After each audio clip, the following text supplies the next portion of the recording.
Okay, so back after session one has officially finished. Would anyone like to do our recap for the? Well, I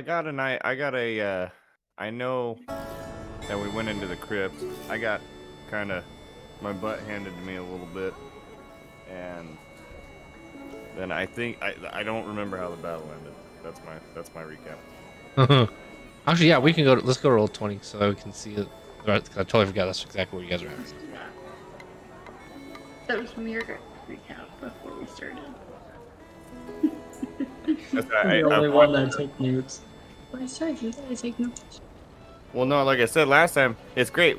I almost didn't have to take notes last time because I just watched the YouTube before we started the the first session, and then before we started the second one, I was like, I just used the YouTube for the refresher, but I didn't get a chance to do that this time.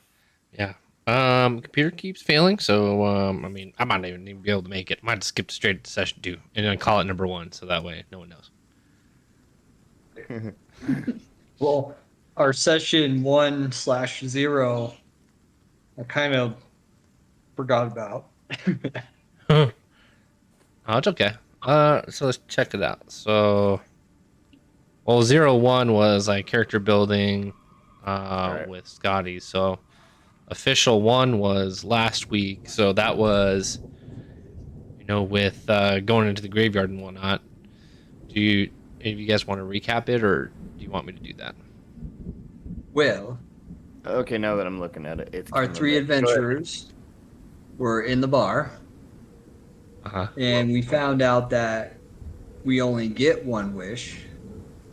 We had some more drunken parodies, and once I came to, I hired someone in distress.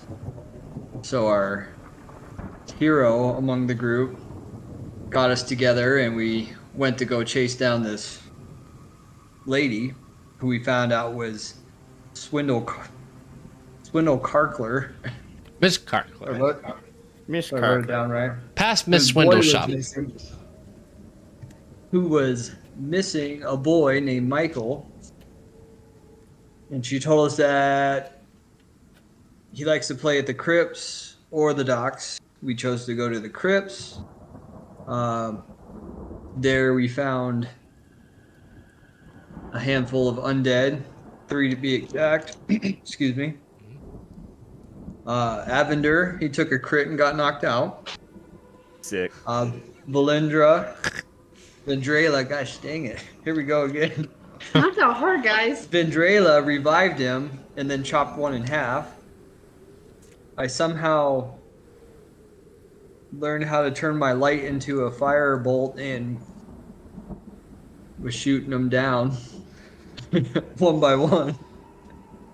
I do have something to add, especially I have it written down here. I don't have a whole lot of notes on it, but I do have one note that I have a star next to, and it says Pugo Lighthouse Effect, and I remember picking him up while he was casting Produce Flame and shedding light everywhere. I can't see nothing. Yeah, my sub notes I spawned 2 flumps and also did necrotic damage to Avender and regained all my health points. Oh, that's right. The first one. It just crippled the party there starting out of the gate. Yeah, okay, remember that one. It is what it is. I mean, it was give and take. I got crippled in the bar. Yeah, I think that's fair. I mean, I think that's very, that's a healthy new hero team relationship. If growing pains, he doesn't know how to control his magic, and I'm kind of dumb when it comes to things. It happens. Well, perfect. Handled halfling. Well, those are some really good notes. Right on. You literally wind out the whole thing almost. Yeah, that's like the whole thing. I don't have to really add any more. So, let me try to bring up the map here on the screen. I wonder if that'll let me. Well, you guys are already in D20, so we should be good there. Yeah, I remember specifically, like, just Yeah. You know what I was looking for. OOC here. We have we did find on the path to where we are now, like we're kind of like we took the east path here, and we ended up fighting off these undead guys over here. But we passed by a crypt that had a blood trail dragging off into, and we decided not to follow it. Yep. Right. Yeah, so I mean, I think that was probably a good choice. But looked good to me. Well, I was just saying that was part of the Our sit. party's pretty crippled right now, so. Yeah, it's a little rough. I'll definitely agree with you guys there. You know, Evander has almost died twice. We got basically Bro, I'm good. the one shot and done Vendrela for basically everything at this point. And we got Hugo learning some magic. This is basically preschool for shooting right now, out of the fingertips. Trying to figure out what's going on. Using cantrips to figure out life. Yep. So you guys just defeated the three ghouls. You can definitely deduct that these are kind of like the graves that you guys have been seeing within like the top left of the map, where it does have oh yep, you guys are all there. So we're like that's where one of them came from, and of course here are some other two as well that you guys also took care of. So now that you guys have slain the three ghouls, what is it that you do next? Quick question, real quick. Sure. The whoop, whoop, whoop. I'm showing on roll 20. I came back up to 17 hit points, but I don't think that's accurate. I think it was 11. Maybe it was 17, but you got hit again. Yeah, I say that's not right. So I'm gonna go with you. I'm kind of thinking 11 sounded more appropriate. Yeah. I totally forgot there's rolling on the side over here. So Where was I at? 1. Thunder. so yeah, back to life. Well, I didn't know if it made any difference. Benches, a sting. In the crypt, it's like, you know, you guys get there at 6, 7. You know, the light has definitely dropped down, so it's starting to get a little chilly out. It's a little bit darker as well, as the crows caw, and they hear rustling in the leaves and rustle of the bushes around the areas. Just kind of the nature and wildlife that are on the area. What are you guys doing now? I'm gonna kind of gather myself a bit, put my hand on my head, like, oh man, that was a hit, and kind of look around. And of course, I can't hardly see anything. It's now almost dark, pitch black for me. So look over at Hugo. My friend, I think it's about time we might make our way back to the front of this crypt here, because I don't think I can go through another one of those rounds. They had me scared. Somehow I learned how to shoot fire out of my fingers. Luckily, to our friend that came with us was able to heal you back. Yes, it was much appreciated. I looked over and give you a nod. I have sorry to say, Hugo, I don't think I'm going to be able to carry you in this time. I think you might have to just lead the way on your own. Well, that's mighty fine, sir.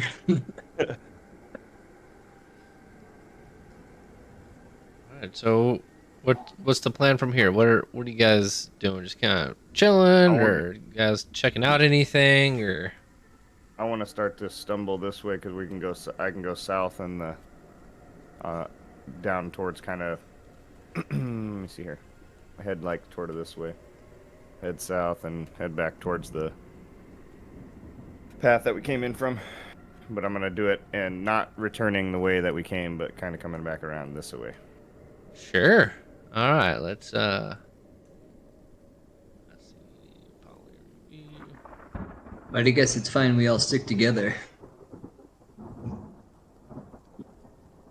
Yeah, I get about this far away and come on, fire boy. I can't hardly see anything out here. It's getting dark. I'm gonna stay with you guys. Or right behind you. All right, and Vangela, before you leave, trailing behind everybody, do you want to maybe investigate the bodies, or maybe check out for any like treasures or loot or anything, or things like that? No, I'm just gonna leave him behind and carry on my way. Okay, sounds good. No looting the ghouls. Dude.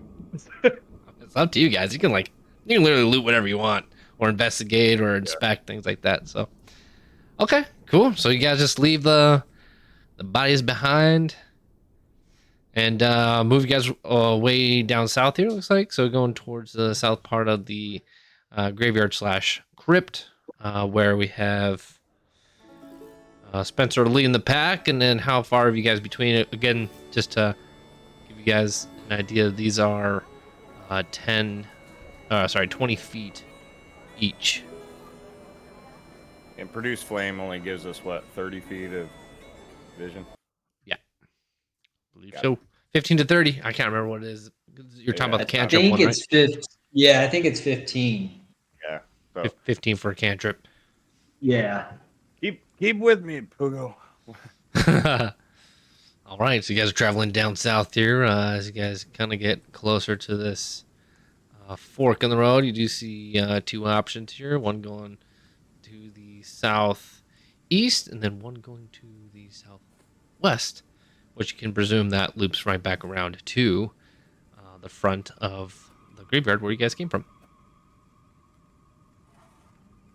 All right, I'm gonna call out kind of not as booming and powerful as it was when we first came in here. Michael, are you in this? Are you here, Michael? Just again, some birds kind of fluttering in the background. Cobwebs, another like little bit. You're pretty close right now. You can see that there's another dug up portion of the dirt, which a little bit of blood around it as well. I'm gonna go ahead and so I can kind of see. I can kind of see that, like you're saying. So I'm gonna go ahead and investigate that. See, like, kind of bend over, see what the heck's going on. See if the blood, specifically, I'm looking to see if is the blood fresh. Is it recent? Okay. Yeah. Give me a roll.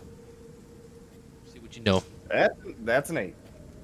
That's Nate. Okay, so you don't really know the rate how blood coagulates and whatnot, but you can deduct that you're like, it's a little sticky. Like, you put your finger in it. If you did that, you'd be like, okay, it's kind of sticking back and forth. Hugo, I don't know if this is fresh or not, but something happened here. It's like what we passed by last time, up on the other side of the crypt. This is a place meant for dead people, not live people. Seems like they're crawling out of the ground. Do you think they... Go ahead. Sorry. This is a very untidy crypt here. I don't think skeletons bleed, though. Would I know that, actually? Oh, roll knowledge, history. Let's do... Yeah, it's probably a history check, no? That's a 17, actually. What was the question? I don't think... Well, I made the... Do I know... Would I know if skeletons would bleed or not? So I made the comment. I don't think skeletons bleed. Yeah, definitely not. Definitely know that they got some marrow in them, like the calcium forms around know them. that. Scratch that. You rolled high enough, so DM says you know it, and you know it. All right. So fair enough. So I don't think skeletons can secrete bodily fluids. They definitely can't. But you do know the marrow. They don't do that, so you disclose that to the group. Adrela, what are you thinking here? And I see you're kind of tagging behind everybody. What's thoughts going here through your head? I'm gonna go over and inspect the blood as well. Okay. Okay, we'll roll a d20. Use your knowledge. Sorry, history. Say she's probably got Oh, an wait. advantage. I'm dumb. She's got Sorry. advantage or something on that, right? Medicine. This is a medicine check. Okay. I don't think you have anything. Mm-mm. It's just this But one. she's smart. 16. 16. Yeah, this is about an hour that's been exposed to oxygen, so it's been coagulating just a little bit, and it's definitely fresh. Dang. At this point, do you disclose that to the rest of the group, or you just kind of like, ooh, how fascinating, and silence? Kind of keep it to myself. Okay. Very nice. Sounds good. So now, do I see that? So the blood, I see that there's fresh dug up. Now, is this? Am I looking at like what would have been a grave and there's a hole, or is it just that the dirt has been disturbed? Yeah, dirt's been disturbed and like That's- pulled out in a mound. So it's like something was Was in there, and then digging or something. What you can deduct. all right, How about those rotate like that? that was kind of cool. I don't know how that Yeah, that happened. was cool. I was like, oh, what the heck is going on? Pugo, My bad. random casting. Yeah, It's magic. All right, I'm gonna just kind of go. Well, this is getting a little too weird for me. I need to get out of here, and I'm gonna start to keep on walking on our little path because I'm heading back towards the. As you do that, you do notice like another path to your south as well.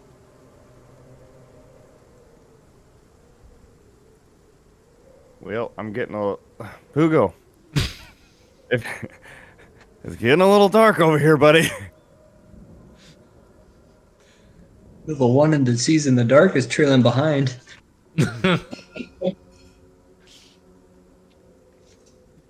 Right, so you guys just decide to kind of head out. Well, what do you guys want to do? You guys want to set up a camp and try and heal? I'm gonna give this one party decision to you two. Go for it. I think that would be wise. But do you think it would be safe here? I don't think so, especially not next to a hole with blood coming out of it. My opinion. Are you scared of a little bit of blood? These creatures almost killed me twice, lady.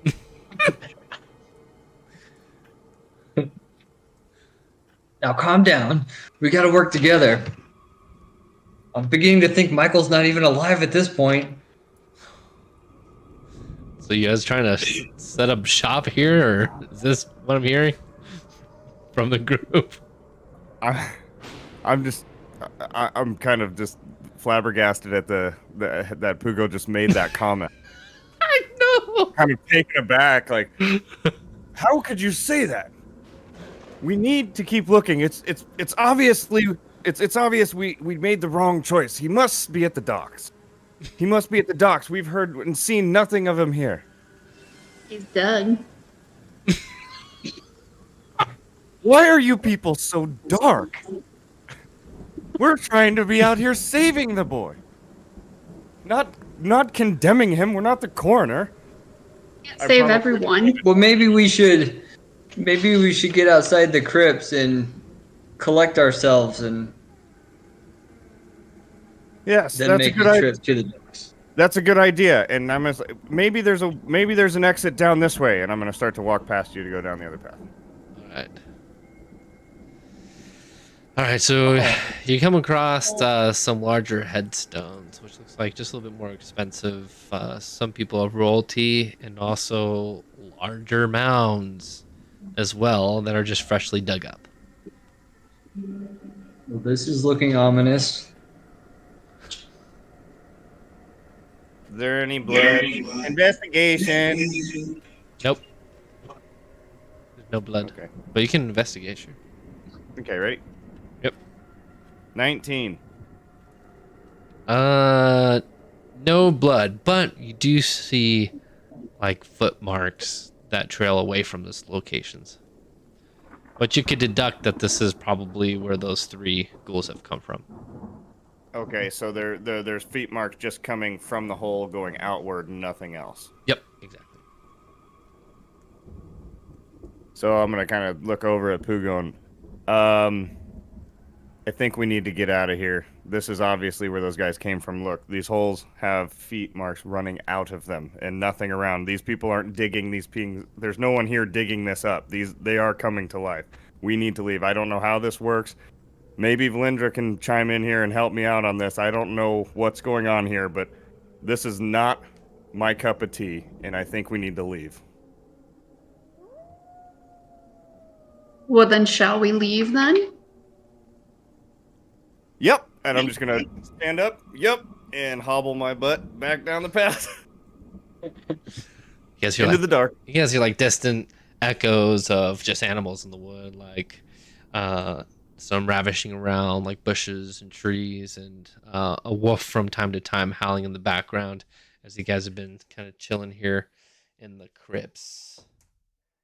We're losing light, everyone. We need to get back, and Michael may be at the docks, but if he is, we're losing time here. We need to see if he's there. We may miss him. Let's head to the docks. Come on, Pugo. We. Follow me. Valindra, do you have anything else that you need here? No. And as you guys are leaving, you can hear banging coming from this location southeast of you guys. Banging. Like on a wooden coffin.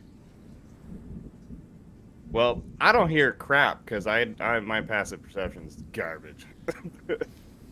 Or do I obviously you said I hear that. So I'm the farthest away here. Anybody who's gonna take that?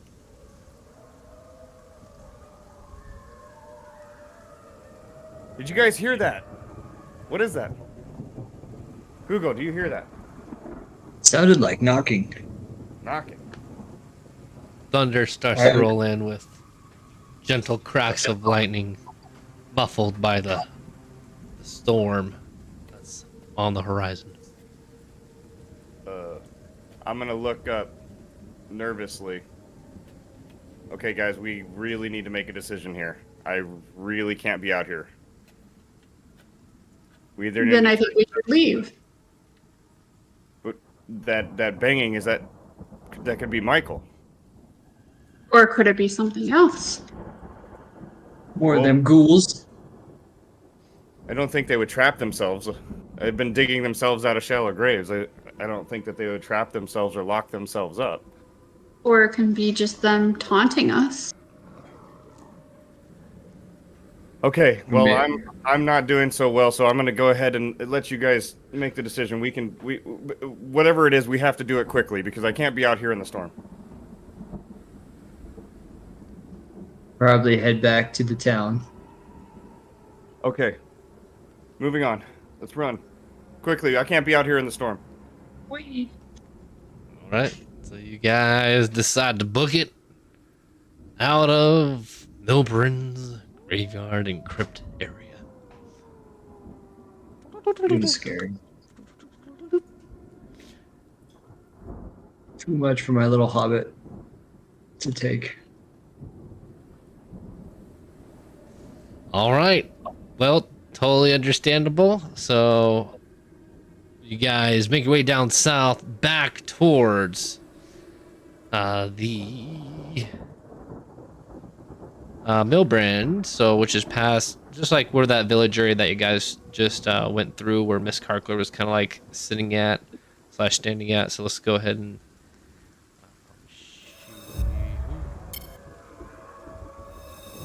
bring that map up here real quick. So it is in the Discord as well. Oh, you're gonna bring it up on Roll20, or I was trying to pull it out here. Let's see here. Isn't there a way to pull pull it out on another screen so I can keep up the anyway. Yeah, here's.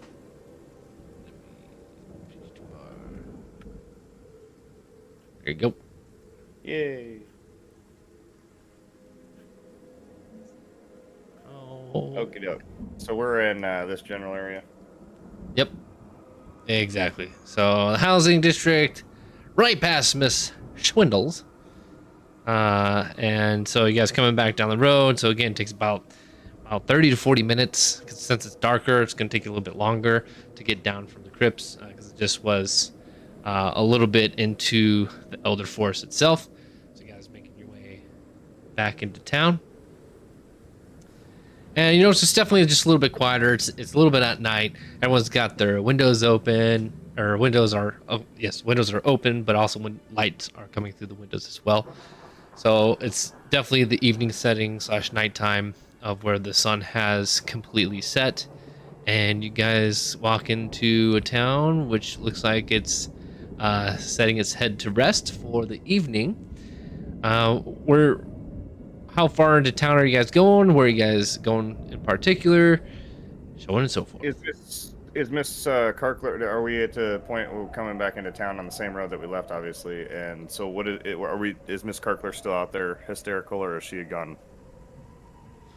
She's kind of sitting on a stoop inside of like the village area. Okay. And does she see us approach at all? No, her head's down and she's weeping. Got it. I'm gonna go ahead and I'm just gonna keep walking. I'm gonna kind of make a beeline to the docks, and it just kind of that's where I'm heading.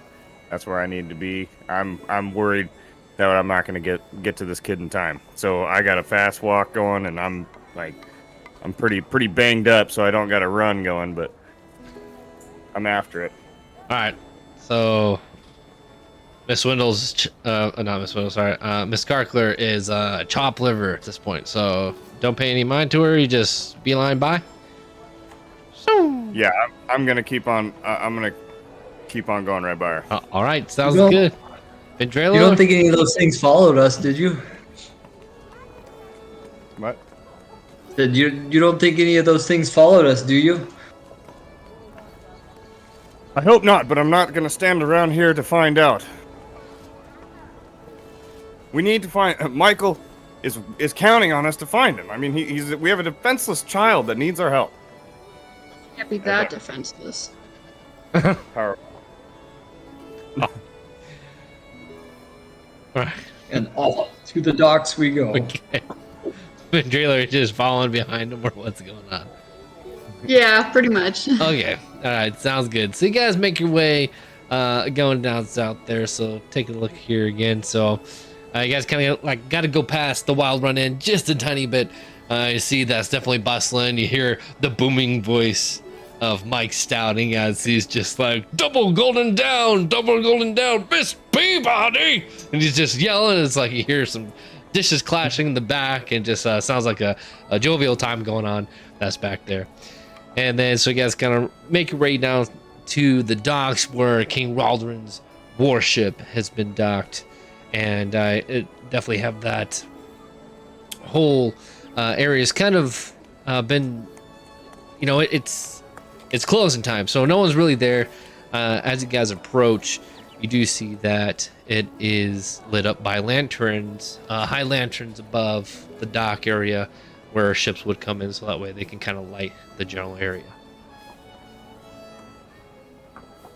And I got a pretty good knowledge of this because I've been working on the docks. I'm kind of acclimated, to the docks. Yeah? Here nor there. Yes, sir. Okay. Yeah, because that's your background. So, you know, like how to tie up the boats and like how to release them, where they would naturally keep like their storage or their offloading, like where they keep the ramps and the extra supplies for how they get things on and off the ship. And of course, through this bay area, you would know that there's a couple of shops to the east where there's the Pirate Scurvy Pawn Shop and a couple other shops that you frequently visit to get rid of some of your goods. And we, King Revolden's warship is the only one in port. Yep, there's a couple smaller boats, but I mean nothing too like outlandish. It's just the one massive ship and a couple ones. Then you can see down the way a little bit more towards the pirates pawn shop. You can see that there is just like one additional ship down there as well. Okay, I'm going to quick, like as I approach the docks and kind of come up onto the first threshold as it leaves the shore. I'm going to kind of scan around and see if, with my common knowledge of the docks, I'm just going to go ahead and do an investigation check if I can to see if I see anything that's out of place. Sure. That would not normally be there. Yeah, give me a roll. And that is a 13. 13, nothing out of the ordinary. You know, so everything is actually ship shape in Bristol fashion as far as how organization is concerned. There's no thugs just kind of like sitting around at all. It's, got a couple deck hands that are kind of finishing up for the very night, but as the night's been completely set, there are a couple lights on within like King Raldrin's ship. You can see that the lanterns are lighting that out. You can see the light coming from there. But other than that, the other few ships that are in the bay, they don't have anything going on. But other than that, it's just kind of a peaceful dock area. And one of the deck hands, I'm gonna go up and approach him and, excuse me, sir, have you seen a little boy come through here tonight at all? He has, and correct me if I'm wrong, he had black pants and what was it? He was wearing something. We described, Miss Carkler described his outfit. We asked him, and I forget what it was. Brown shoes. Yep. Again? Short dark hair. That was it? Spiky black hair, looks about 14 years old. Right.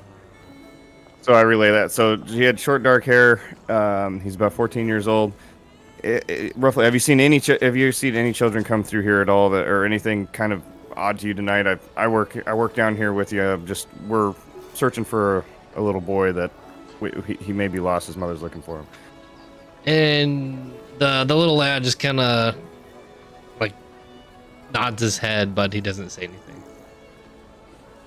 That's all. That's okay. So is that a yes? You have seen someone? He just kind of like shrugs his head, bobs his head up and down, and kind of shrugs his shoulders, and that's about it.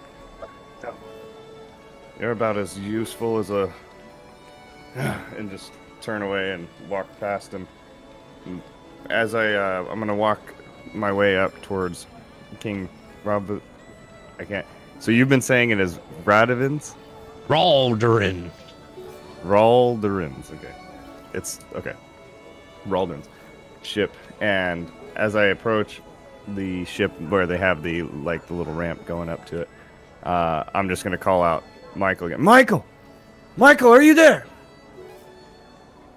Yeah, you don't hear anything. You do see though, however, two guards that are just kind of standing at the top of the ramp. Roll for insight.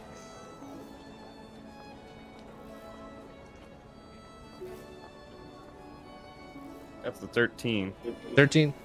Yep, you can deduct that they're part of King Waldron's war band, so nothing's gotten past them, and nothing has either gone off the ship or on the ship without their approval.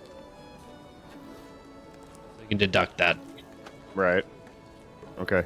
I turn back Mikey ain't there. and head to the front of the dock, where I presume you guys are hanging out, or.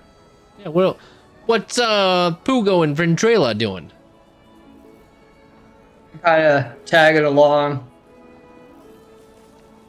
trying to look around with Avender. Like, do you have any ideas where he could hide in any of these places? Maybe by the shops? Oh, that was my next thought. As the King Radovid's warband wouldn't let anything goes on, and they're definitely not in the trade of human trafficking. So it's very unlikely that he's on that ship, at least from what I can tell.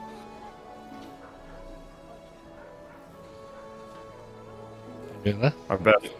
Our best bet is Our best bet is it. Well, do you see anything, Vendrella? You can see out here better than we can. Is there anything in the water? Is there any? I can't hardly see out here. Is there anything around the ships or anything? Do I actually see anything? You can roll an investigation, and then we can see what you see.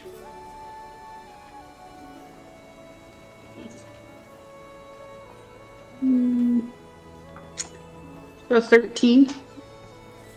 Waters are calm with no additional ships on the rise. You see that the moon gently coming up from the horizon echoes like glass. What echoes as the image kind of paints itself on the water like glass area. Nothing out of the ordinary. That was gorgeous. There's nothing here. I don't know why we're even bothering. Fair enough. Well, we have to keep moving, and we have to keep searching. Michael needs us. Does he really, though? I mean, honestly, he is a child. He can take care of himself. Hugo, Where's your honor? What does Pugo say? What did you just say? I missed it. Where's your honor? You come here wearing this paladin attire. You've been naysaying everything. Just because of what I wear does not mean that I have a heart of gold. Oh. Okay. Damn. So what do you guys do from here? Like, let's I'm moving off. I was letting them finish before I jumped I in. need another ale. moving past them while they're having their little exchange, and Pugo is sombering in his desire for another drink. I'm going to go past them and off for the docks and head to the east, heading towards what I know the shops to be over there. And as you said, I noticed another ship off of the pirate's pawn shop that may or may not have been there. So I'm heading towards that. And Pugo, we have to go down here. We can check the shops. There are always some sketchy characters, and I'm not super familiar with this area. Milbram, I don't know, but some of the places from where I'm from do deal in human trafficking, and this is something that really concerns me, and we need to find this kid before the night is over, or we will lose all hope of finding him. At least we can ask around and see if anyone knows anything. That's exactly my thoughts. Valindra, if you don't mind, it'll be really hard for me to ask the common folk up there. They know me, they've seen me around, but it's really hard for me will be really hard for me to talk to them if they know your disdain for children. I do not have disdain for children, Oh, but sometimes people need to grow up and take care of themselves. I can see your point. I can see your point. Anyway, as I'm kind of muttering, I just turn and keep walking. But can't we think of Miss Karkler and her warm bread she offered in exchange for her child? That's all you care about is bread? No, it's doing the right thing. She needs the help. But you don't deserve a reward for helping.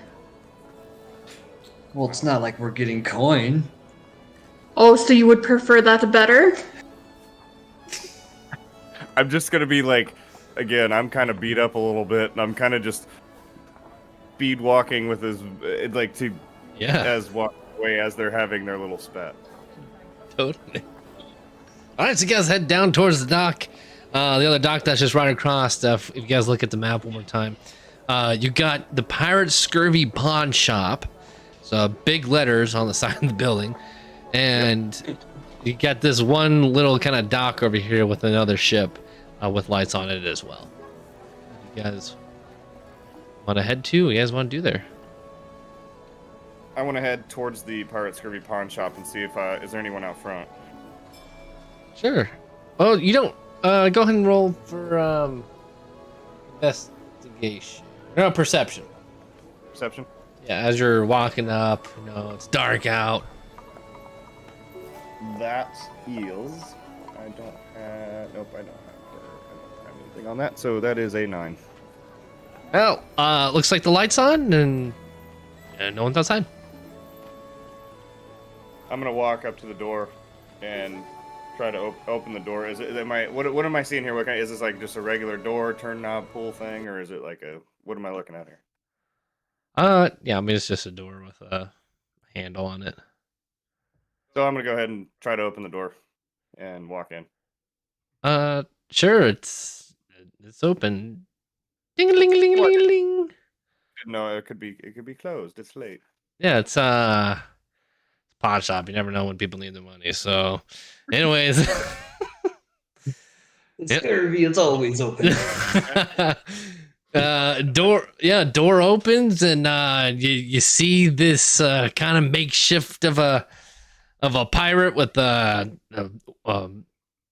weather beaten crescent hat with the feathers sticking out of it, a bird in a cage with most of its feathers missing, and just some like ragtag shirt and pants with patches and holes all over it. And you see this guy with an obvious looking hand that is a hook that is not a hook hand. It's just a hand with a hook on it. And he says, "Grr, welcome to Pirate Scurvy Pawn Shop. How can I be of service?" Well, I can tell you, I'm looking for a boy. And right His when you're name's talking, he cuts you off and says, "We got the best of the scurvy of the scurviest. We got used barrels, used planks, used dyes, used everything. Grr." How about a used boy about 14 with short hair? Ooh, you're into And- that trading of boys. No, we do not deal with that. That's on you. That's not what I'm getting at. But I'm trying to tell you that I'm looking for someone. Can you help me, sir, or not? And I need to know who owns that ship outside. Grr, that be old Bessie, and that's a mine. That's where I retire for the night, of course. And no boys around here. It says 18 plus on the window outside. You ain't trading. Get the hell out. So I couldn't even trade for information.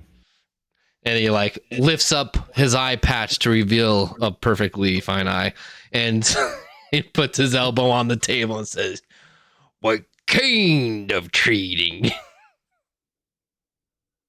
Well, and I turn and I go, the kind of trading that makes noise, and I pat my gold pack a little bit. Ching ching ching. Get the coins going. Yep. He just like looks away from you and just taps the table with his hook hand / not hook hand. So I'm gonna come out and I'm gonna pull 15 gold pieces out, throw them on the table.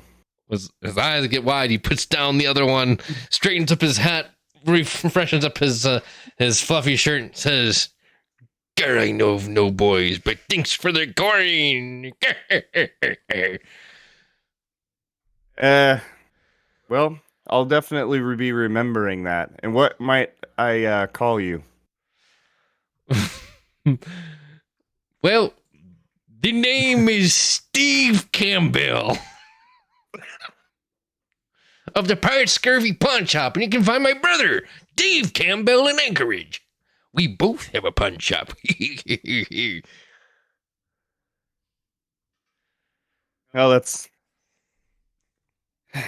good to know, and it's really disappointing that you haven't seen anything. We've been looking all over all night. We've run into a bit of trouble with it, and we're just trying to. Have you? The name Miss Carkler means nothing to you? Oh, yeah, she's a crybaby. She's a crybaby. Oh, yes, very much so, indeed so. All right. Well, thank you for your help. You'll definitely be seeing me again. I'll be working around here, but you and I will talk once more. Oh, sure. Yeah, sounds good. Oh, hey there, Poogo. How you doing? Grr. And you know that this is a kind of a store friend of yours, whenever you drop off some extra things and whatnot. visiting the area.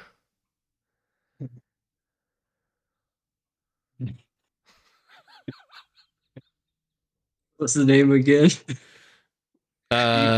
His name is Steve Campbell. With no P, not Campbell. Can't like Campbell is Cambel. Yep, Campbell. Campbell. Well, how do, Steve? Seems like you're staying in good business.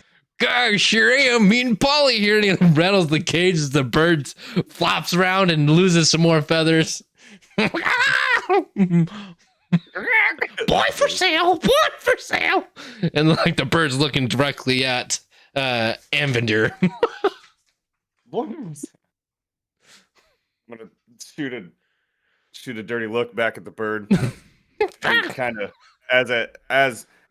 as Pugo is talking to Steve, I'm gonna walk away like I'm to leave the shop, but kind of like in a slower fashion, so that I might be able to eavesdrop their conversation a bit. Sure. What can I do you for, dear Pugo? Why would you say Miss Carkler is a crybaby? Oh, that boy's been missing for weeks. Really? Oh, yeah. I'm just gonna be standing in the background, rolling my eyes really hard. Yep. I'm gonna hear that. I hear that, and I just kind of turn around with this aghast look on my face, like, "You're kidding." I would say to Avon, I think we need to go talk to Miss Carkler. You think, my friend? You're not gonna get your damn bread. You might want to take her up on it or something. Like show her a shoe because she got some damn good bread over there. Yeah.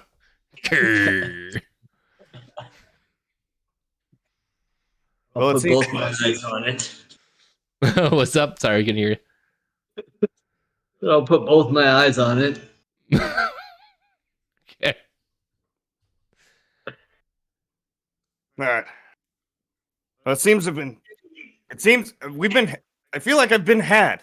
And as I say that, I get upset, and you see the wind start to go up around, my hair starts to rustle, and I go out and I like push the door open with a bit of I'm pissed off now. Push the door open hard and start to walk out. As you do that, you hear him say, "My use maps," and then you get out of the building, and Pooh and him continue to have a conversation. Vendrilla, do you want to ask Mr. Steve Campbell anything? How long has he been missing? You say a couple weeks now. Oh yeah, he showed up on and off for the first week, and then yeah, he's definitely gone now though. I think he's been missing. He goes up to the graveyard, plays with dead bunnies and like frogs and things like that down by the docks, and it's just a shame just to see a little boy lose his father like that and decide to ruin his life by just hanging out with the people that don't even talk back to him. Sometimes that's more peaceful. Well, to each their own here. Are you talking about the bodies that don't talk? Precisely. Well, those ones that attacked you guys seem to have something to say. Well, you wouldn't know. You were in the back. Well,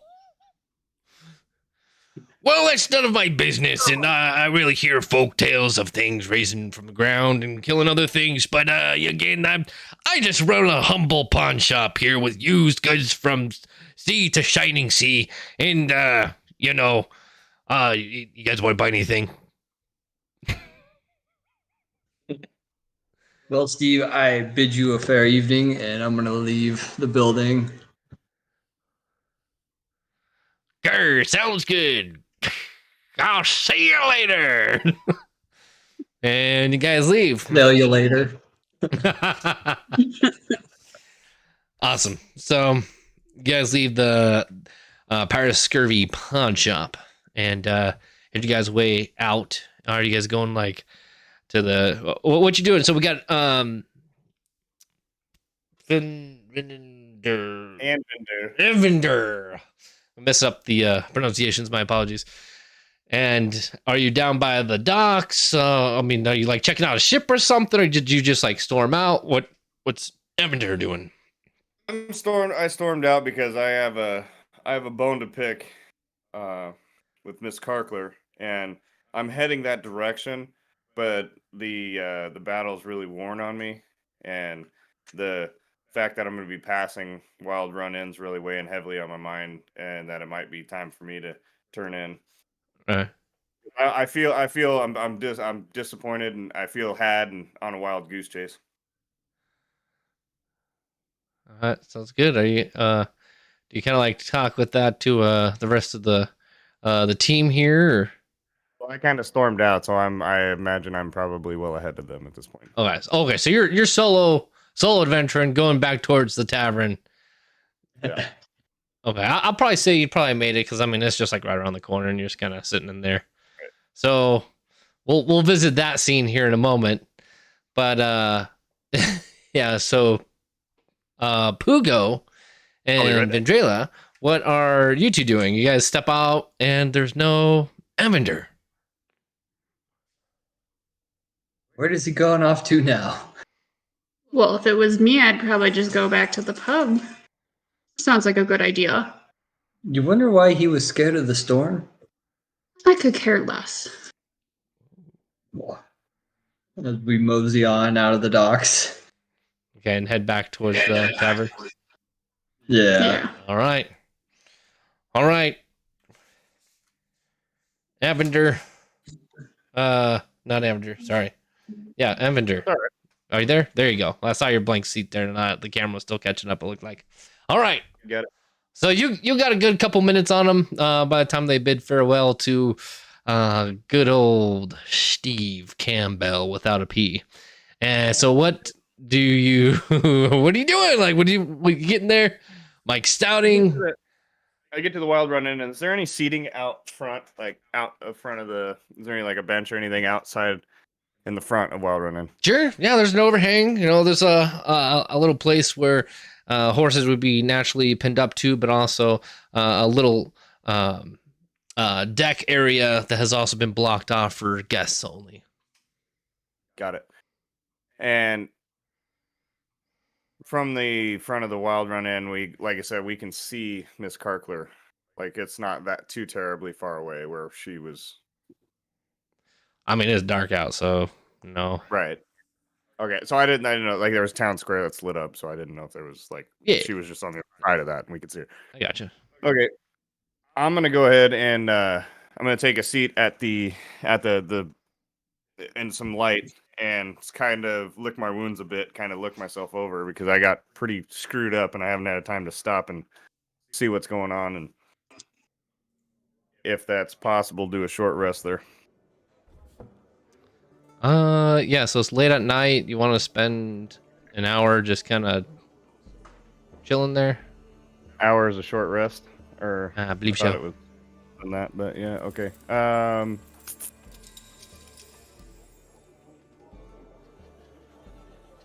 One. I'm gonna. These guys gotta. I'm gonna go ahead then. Instead of just stopping there, I'm just gonna go straight to Miss Karkler because I got something to say to her, and I don't understand what the hell she's got me going on a goose chase for. So I'm just gonna go right on ahead, I guess, and go right on past Wild Run In, and I'm gonna go over there. And is she still? Describe scene as I approach here. What am I seeing with her? Sure. Okay, so I want to confirm we're skipping the short rest. So you sat down. Yeah. You're like, now I got a bone to pick, and you sit right back up, and you just go back. Yep. Okay. Short fuse action. All right. So we didn't catch up in that point. Yep. So as you guys are turning the corner to the Wild Run In, you see Evander is standing up and bolting his way over towards the direction of Miss Swindles back into the actual village area where basically the housing district is at. And so Miss Karkler is still just outside, just kind of sitting in a rocking chair at this point, rocking back and forth, just kind of weeping and sobbing. And she's just kind of knitting some things together. It looks kind of like nonsense as you approach there, Evander. And yeah, she's just click, click, click, I want to click. clarify too, as I'm walking by, as I'm leaving the wild run in, and they come around the corner and see me. I wanted to make it known that I'm like mumbling angrily under my breath, like, I'm gonna give it that lady. I can't believe her. She's gonna get a piece of my. Just storming. All right, so this is a good passing moment. So, Vendrella and Pugo, what would you guys pay any mind to this, or just like, yeah, whatever, going to the pub? What's going through your guys' mind? We better go stop him. It's the last time he looked like that. He started glowing and his hair stood up. Well, that would be an interesting sight to see. All right, so I guess We got to hit him. I guess we can go help him. all right, so you notice that they're trailing behind you. All right, Avender, what are you doing? You ended up right in front of Miss Carclair. She looks up and says, "Oh, did you find my boy?" Oh, actually, Listen, lady, you sent me on a wild goose chase. We were in the crypts, and I almost didn't come back. Look at me. I'm a mess. And I find out from the pawn shop. And I'm kind of just flustered. I'm so pissed. Steve Campbell is not. He tells me that you're just out here telling ghost stories and things, and your son has been missing for weeks. he has. What do you mean? And then roll for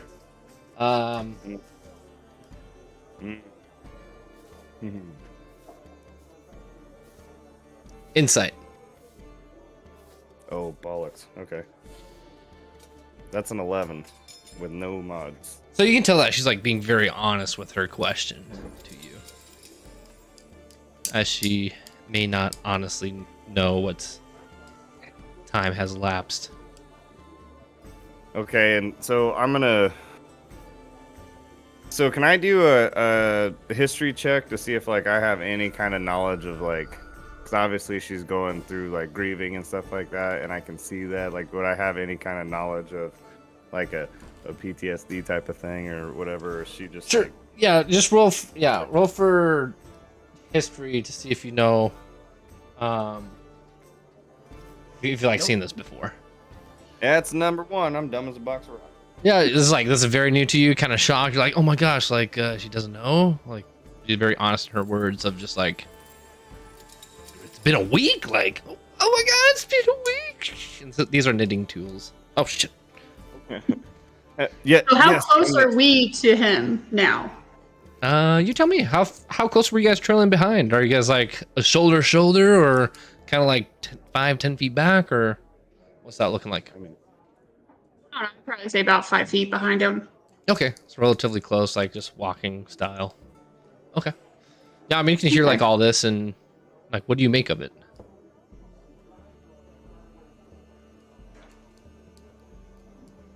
I'm not sure yet. Okay. So as I'm trying to pick through in my dumb brain of what am I witnessing here? It's Miss Carcler. I know this is only. I'm a little confused. I don't think we have the whole story here about your son, and in order for me to find him, I need to know more about him and about what's going on. People are telling me that he's been missing for some time, yet, if I remember correctly, you told me he was just missing but days ago. And she's only picking up like words out of this at this point. She's like, oh my god, you found him? Where is he? Where's my boy? Where's my... I'm gonna turn around and look, Valindra. Would I know any? Okay, tell me how I would do this.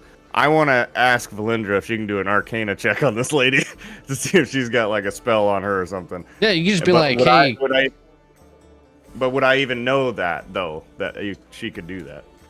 I mean, That's the You guess, could I role guess. play where just like, I wish I knew a little bit more about magic, and then ask the other player like, hey, can you look into like is there head mixed with magic or what's going on? Like you could play it off like that, or you could simply ask him something like that. Got it. I guess my I got you. I was gonna role play it a little bit like that, but I didn't know if I could, if my character being a fighter and from my background, if I even would know that existed. So, got it. So I'm gonna turn around and look at both of you, and Hugo, Valindra. I there's something wrong with her. I don't know what's going on. Do you have any idea? Like, I've seen something like this before. Sometimes when I'm around a storm, sometimes it blinks and I don't know what's happened. Sometimes I can't think clearly, and maybe that's what's going on here. Do you know, Hugo? You're learning magic. Do you know anything that might help us here, or Valindra?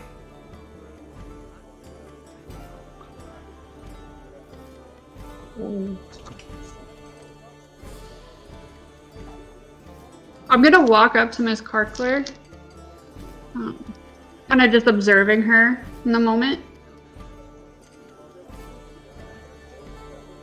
Why do you cry if you don't understand what's happening? But my boy's just missing. He's been missing for just a couple of days now. When was the last time you saw him? Just a couple of days ago. What was he doing? He was down by the docks that he wanted to go see his father, which I told him he was at the grave. What happened to his father? Well, he went off a part of King Waldron's warband, and he never came back. So we put up a headstone for him and just buried an empty coffin. Interesting. I'm just gonna turn and look at Avender and just give like a very interesting look. Do you think that maybe we missed something in the crypts? Maybe that was the pounding. Could have been. And more ghouls. Or that. Maybe we should rest until morning. I agree. I agree. I think it's a good idea if we're planning, if you guys would like to revisit the crypts, that we do it in the daytime, where I can see and be of more help. I'm basically useless in the dark. As well as there's a storm coming, and I can't be out in the storm. What is wrong with you in the storm?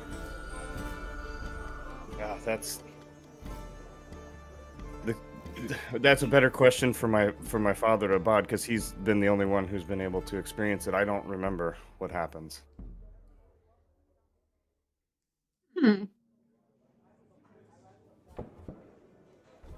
Well, do we retire to the inn?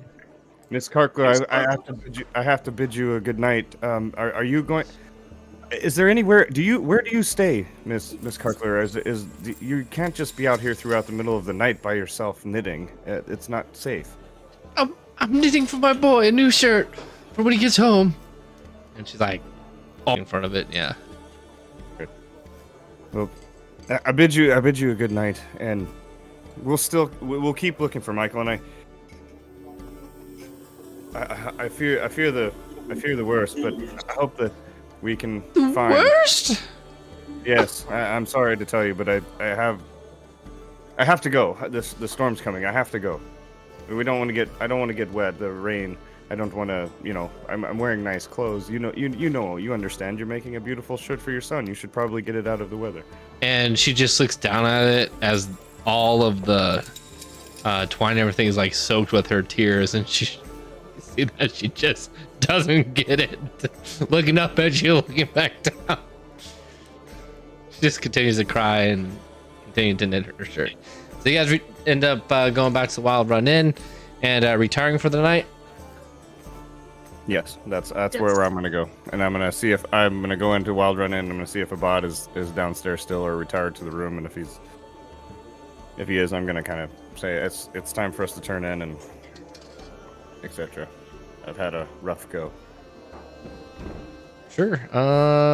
Yeah, so you guys enter the bar run in. Mike Stouting is still pouring those double golden down ales for everyone, and everyone's having those delicious pork pies as well.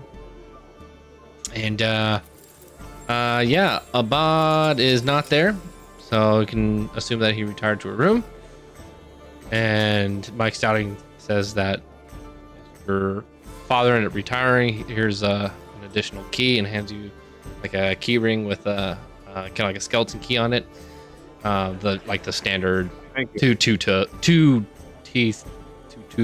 two toothed teeth. I don't know how to say that. And yeah, you can retire to the room. And then, yeah. I already have a room, friends. I'm sorry, but there's only two places, two beds, and my father and I will be occupying both of them.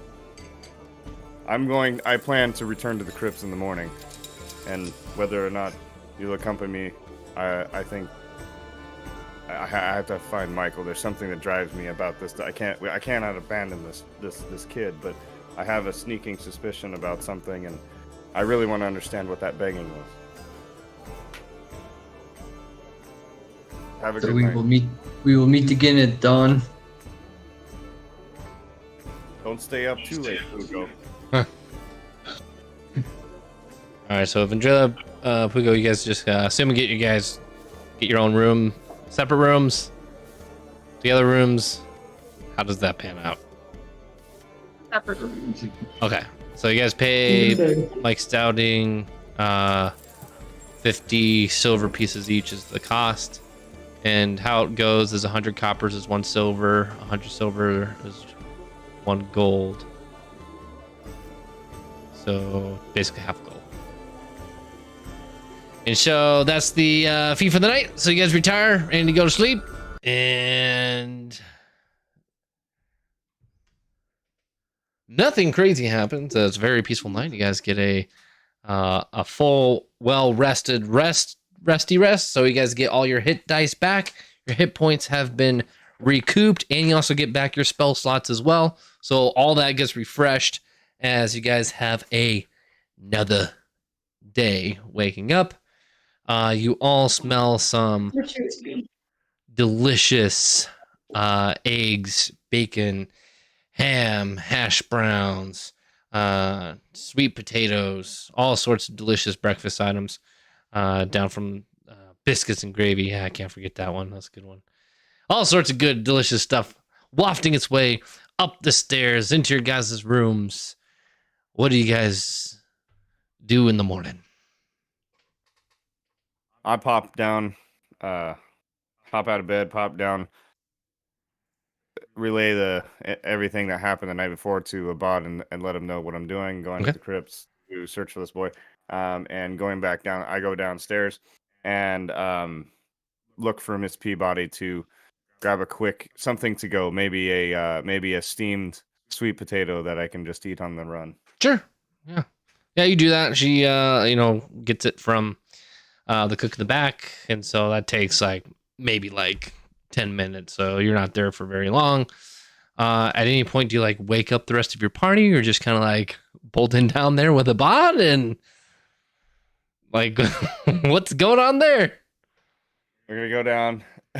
Like I said, I'm down in the lower level there where all of our shenanigans first happened, and I go up and I say, because you got a little ahead of me there, DM.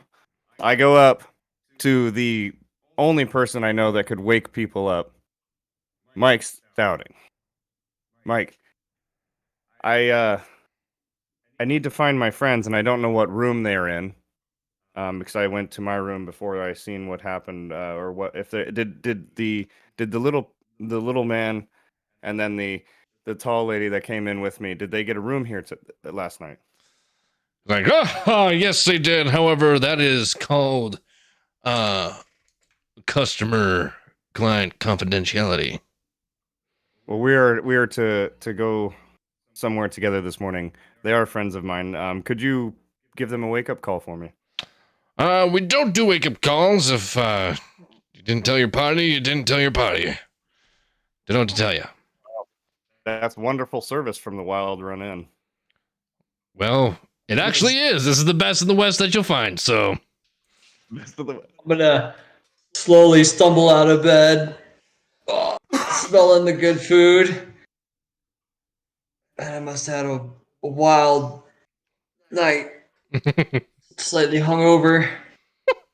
I'm gonna trudge downstairs, following the smell of the food. I can just imagine. Hop up on the nearest table because I don't see Avender yet, and order me some biscuits and gravy. All right, so you order some biscuits and gravy. Takes about 10 minutes to get out there. You don't know Avender. He is, however, at the bar. It sounds like still, or no? Did you leave, Avender? I'm still standing. Like think of like at the hostess well, kind of like talking to him, eating my talking to Mike Stout. Excuse me. I'm still standing at the bar. Yes. All right. So, what's your passive perception there, Pugo? 11? 13.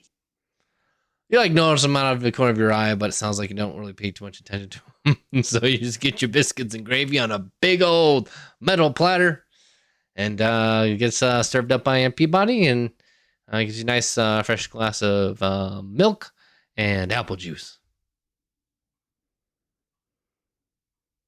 I'm just gonna start chowing into it. Look up and be like, Avender, hey, come have breakfast with me. Hugo, there you are. I'm halfway done with mine. Where is Valindra? Did you see what room she's in? I did not catch what room she's in. I just quietly start walking down the steps into the bar area. And I glance and I see you guys. And I just start walking over quietly. Valindra, come. We must eat and be on our way. We don't have a lot of daylight, as they say, and it looks like. And I'm gonna walk over to the window, towards the front of the inn, and look out and look up to the sky to see the weather. Yeah, it's starting to get busy in there. You can definitely see like the door will swing open from time to time, but it is a all bright and sunny day in Milburn. We have a great weather outside. It seems the storm passed through the night, and please, Pugo is eating. If you need something to eat, let's please make haste and get out of here. I really would like to return to the crypts.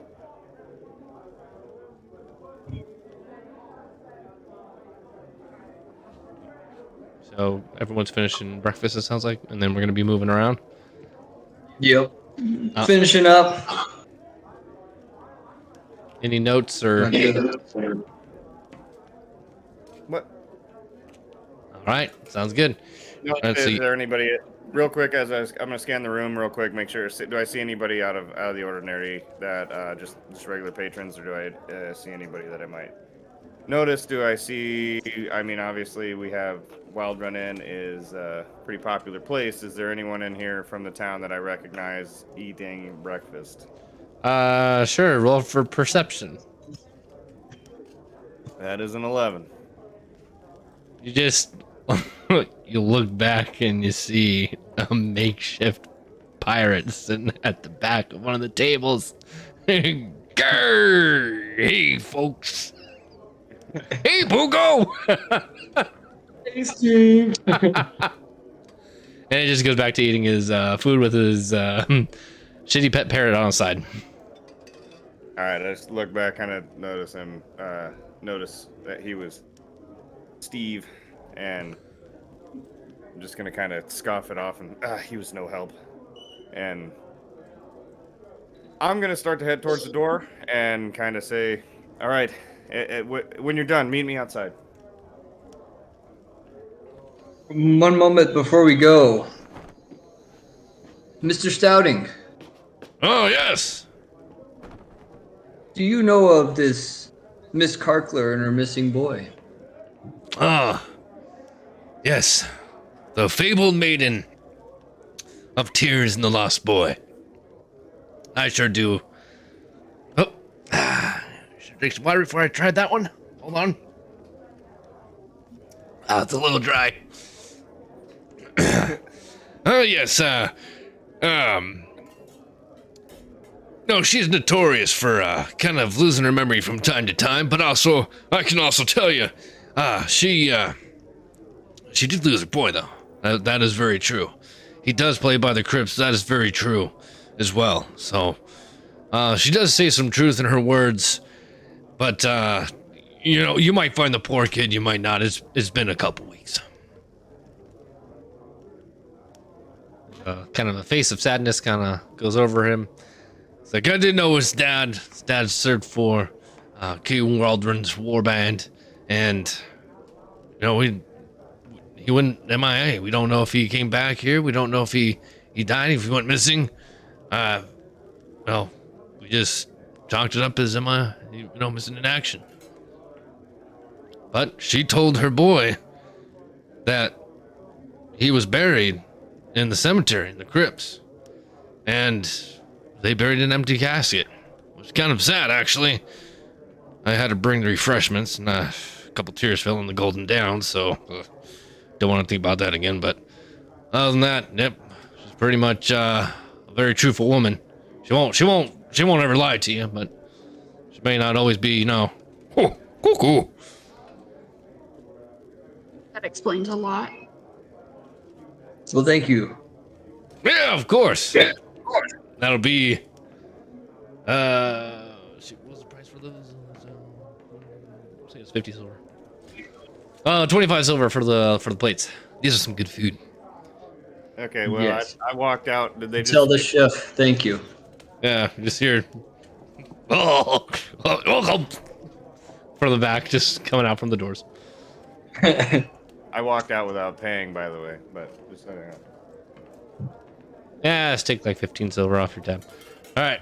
Come on. Okay. Anyway, got it. All right, so you guys all heading out now. Where are you heading to? So you guys, it sounds like you go back to the crypts. Back to the crypts. Back Yep. to the crypts. All right.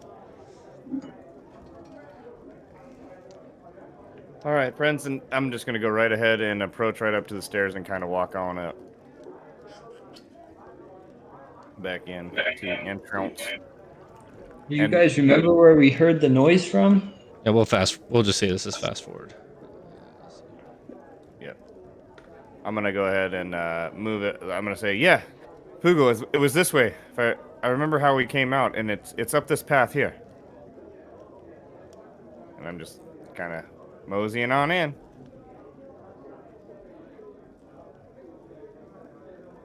We follow.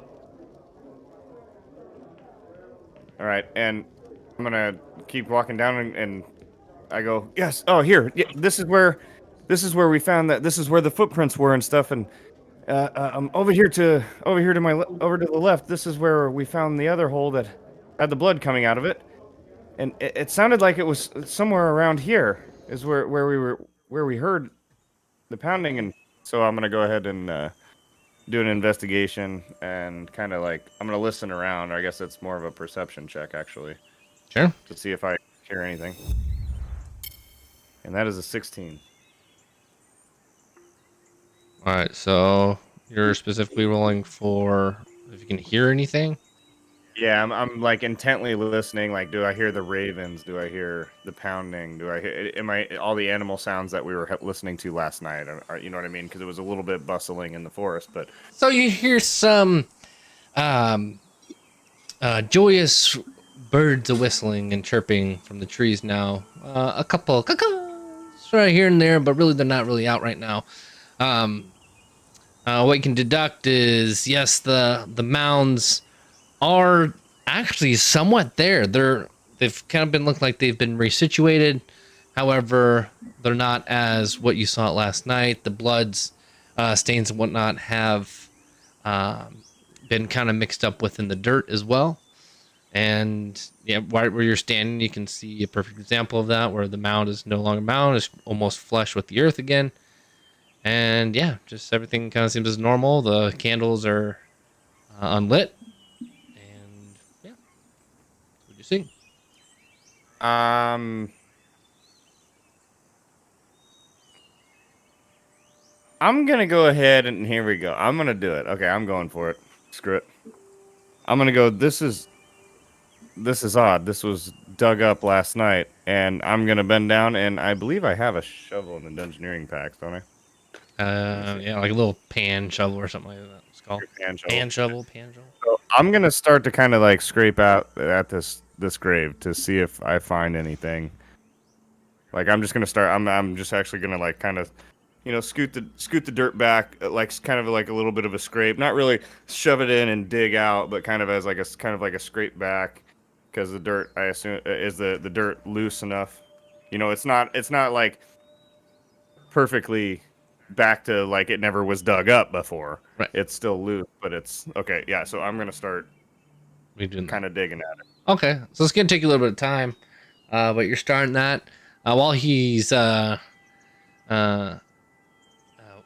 digging that up, back up. What would you like to do, Hugo and Vindrila? I am going to investigate the headstones that are right in front of us Okay. to see the names, if they're the names of the Karklers or not. All right. So you just walk up to him. You can. You got a 9 on that investigation. Okay. So it's not too old for the Mister. Let me get that name real quick. So the headstone reads.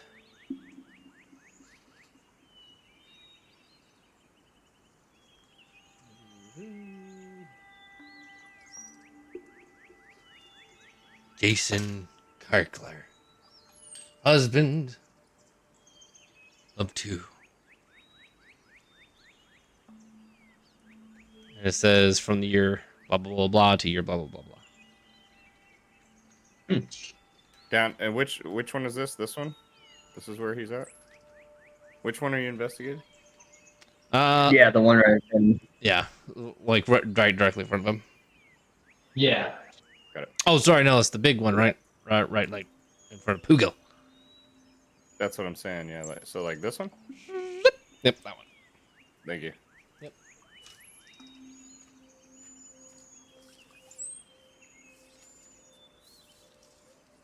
Do you tell us that, Pugo, or is that you keep it to yourself, or are you gonna share it with anybody? Or Sorry, I had to get up for a second.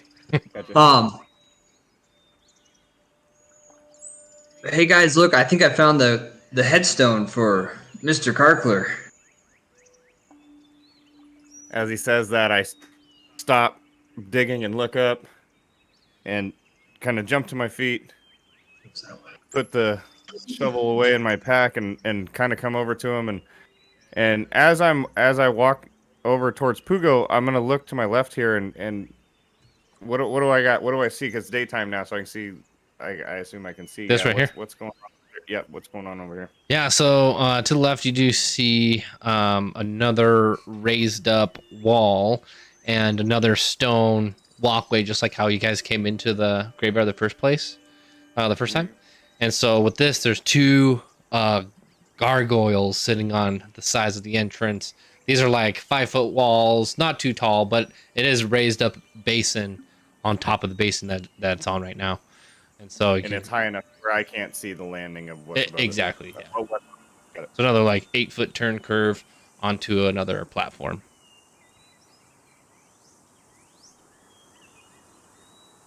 So I'm gonna go over to the. Oh. So, it says Jason Karkler. Is that what you said? Yep. No, that's I'm asking Pugo. Sorry, Oh. I should have been character. That's blank. okay. Yeah, Jason Karkler. So this must Says be he it. was. And they, and so he should be buried here. No. They said they put an empty casket, but the dirt is also disturbed in front of here. They buried an empty casket? Where did you learn of this? Mike Stouting from the Wild Run Inn. I asked him before we left. Oh, This is the information he gave me. so it He seems had that he never returned and they don't know what happened. But he did work for the war band of the king. Radovin's warband. Yeah, really. And I'm gonna look up at Valindra and go. It seems everyone in town knew about this except for us.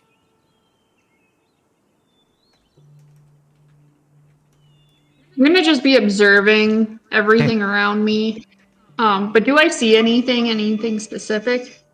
Go ahead and roll for like investigation or actually perception. If you're just like, are you like actively looking for it, or just kind of like you're hoping something catches your eye? Let's say actively. Actively, okay. Then investigation of like trying to look. My dragon keep. Go 10. And what was the objective once more? Just if I see anything specific. You don't have Just like looking around. You don't have any bonuses on investigation or anything. Do you have like a bubble highlighted for investigation? Okay. No. No worries. All right, so I mean you can see that there are some freshly moved dirt around the area. Either way you look, like there's some that's behind you, right where Avenger was just at. There's some right in front of Pugo, and then you can definitely see that where you guys were fighting the ghouls last night. There's also some over there as well, but there's nothing too out of the ordinary. Yeah, these tombstones have like a little bit of moss growing on them, but this one is fairly new. Again, as they just went through putting this together, so it matches up with the story of what Mike Stouting was talking about. Well, Pugo, you say that they had an empty box here, and it's recent, but it looks like they just dug this thing up last night. If there's an empty box down there, I'll be the one to find out. And I pull my shovel back out and start going at the grave. Does anyone know how important this Mr. Karkler guy was? I was not given any information from Mr. Stouting other than he was part of the war band. I feel like this is information we should find out, because why would anyone need to be digging up an empty grave? Well, that's the thing. If it was an empty coffin, quote unquote, I look up to Valindra. It may not be an empty coffin. They may have put personal effects in there or something of that nature that might give us some information about this guy. But that's what I was implying. This guy has to be important. I'm in agreement, yeah. All right, everyone, give me No, an investigation roll. Melee shovel. While Avenger is chucking up dirt all over the place. So I got an investigation too? Yep. 17. Okay. I got a fat 7. 14. Boop, boop. Okay. And Spencer, was it that you last night as well did the first investigation roll for this for seeing the tracks? Yes. Okay. All right. So, Drum roll, please. Vendrela, while you're also looking at and looking around, while we have Avenger just chucking around dirt everywhere, Avenger, you also realize that the sets of footsteps don't match each other's. One of them does look like a child's, and the other two do look like full-grown adults. And do I know that they're both coming out of the grave? Yes, They're direct. well, as what you can deduct is that the child's was an entrance and exit, and so we're this mound right in front of you, right here, and then this one kind of trailed this way. So let me.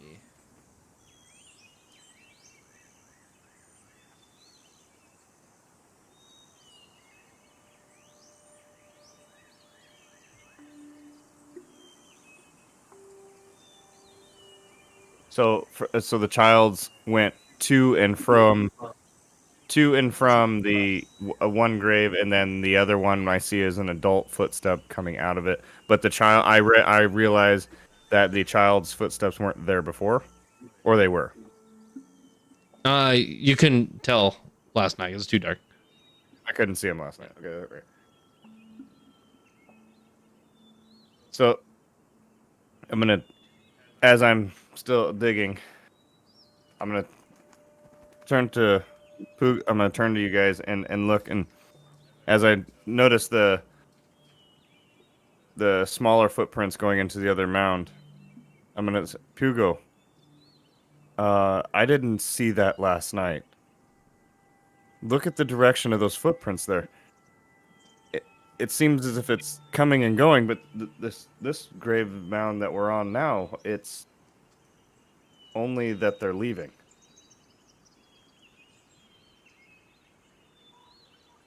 Dun dun dun.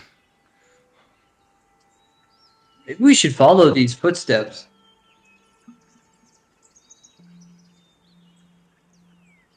You keep digging. I'm gonna check up ahead. There you go. Okay, that sounds good. This is a really deep grave. Yeah, keep digging. All right. Yeah. So what is Ventrilo and Pugo doing? Quick question. Yep. That this direction right here, this is where we were last night, correct? Correct. Where we got in the encounter? Yep. Okay. So I'm gonna make my way up here and see if the bodies were still there.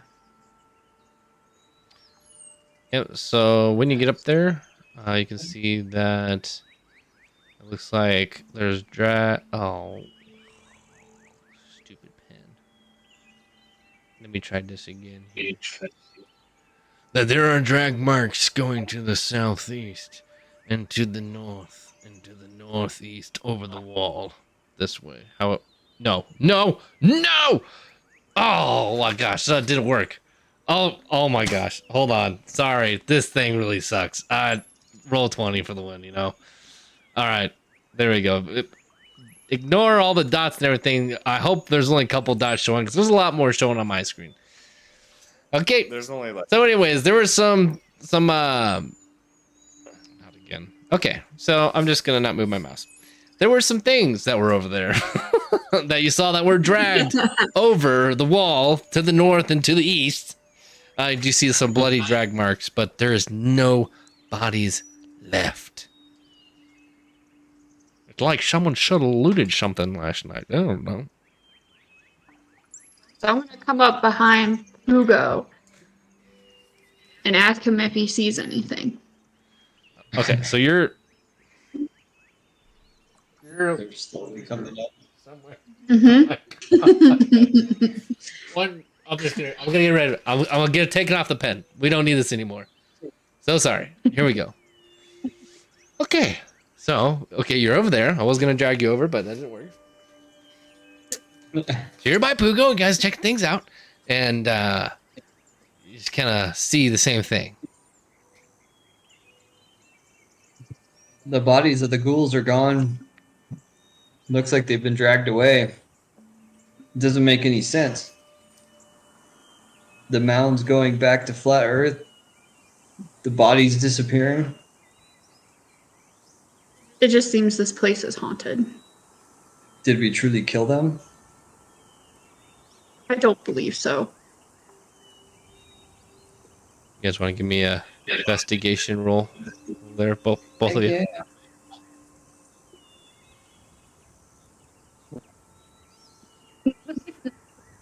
3. One. We got 19. Okay.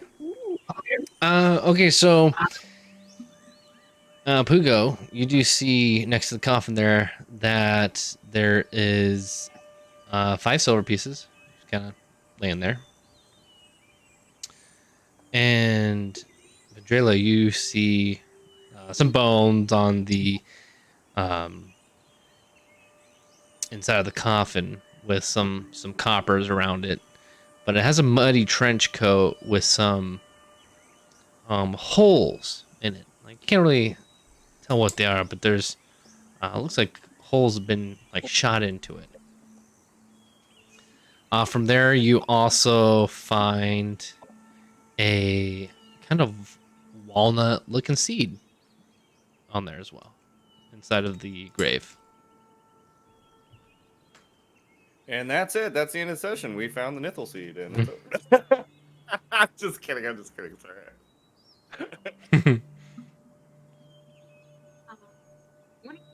Pick up the jacket and just kind of feel for it, see if they feel anything in it. So you With want the to skeleton. see if there's more stuff, essentially. Yes. Okay. Yes.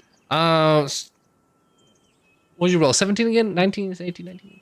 I rolled 19. 19? All right, there's a couple more silver pieces in there, so there's 3 more silver pieces, but then like some bones start kind of falling out of it as well, and just kind of drop to the floor and hit the coffin and bang up against it. Dunk, dunk, dunk. Are you shaking the dead for gold? Well, I'm trying to be like you, I guess. Dang. All right, I've been digging for a while. Yep, you hear a thunk. There's Endenver, Endenver. And so good. Oh, thunk. So I get a thunk, and I'm gonna bend down and brush away the dirt a bit and see and give me a scene here, bud. What do I need the investigation, or what? I'm gonna start to push away from whatever this thing is. Yeah, tell me what you want to do. Give me my scene. I'm pushing the dirt away. What am I revealing here? Coffin. What did I hit? Coffin, just coffin. Okay, so I'm gonna push the dirt away as much as I can and kind of take the shovel and get an edge around it, and grab a hold of the corner of it, and get a hold of the edge of it, and try to pull this thing up out of this hole. Strength check. I knew it. That is a 17 plus 2. Nice. 19. The handle starts to snap, but you grab the edge of the coffin and with ease pull it out and drag it to the flat surface. And I'm gonna start to look around the coffin as I'm out of the hole, and I'm gonna start to kind of feel around and look around. Is there a lock, or can I discern if there's hinges on one side? Is there a latch, or what am I looking at? You can see that it is nailed shut on all edges. No markings on it whatsoever. Nope. Just has a MC on it. MZ. C as in Kirkler. But not in But that an voice. M.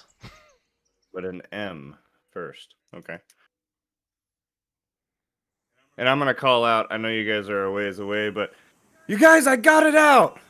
And as I say that, I'm gonna take my shovel and kind of wedge it into the lid and start to try to pry.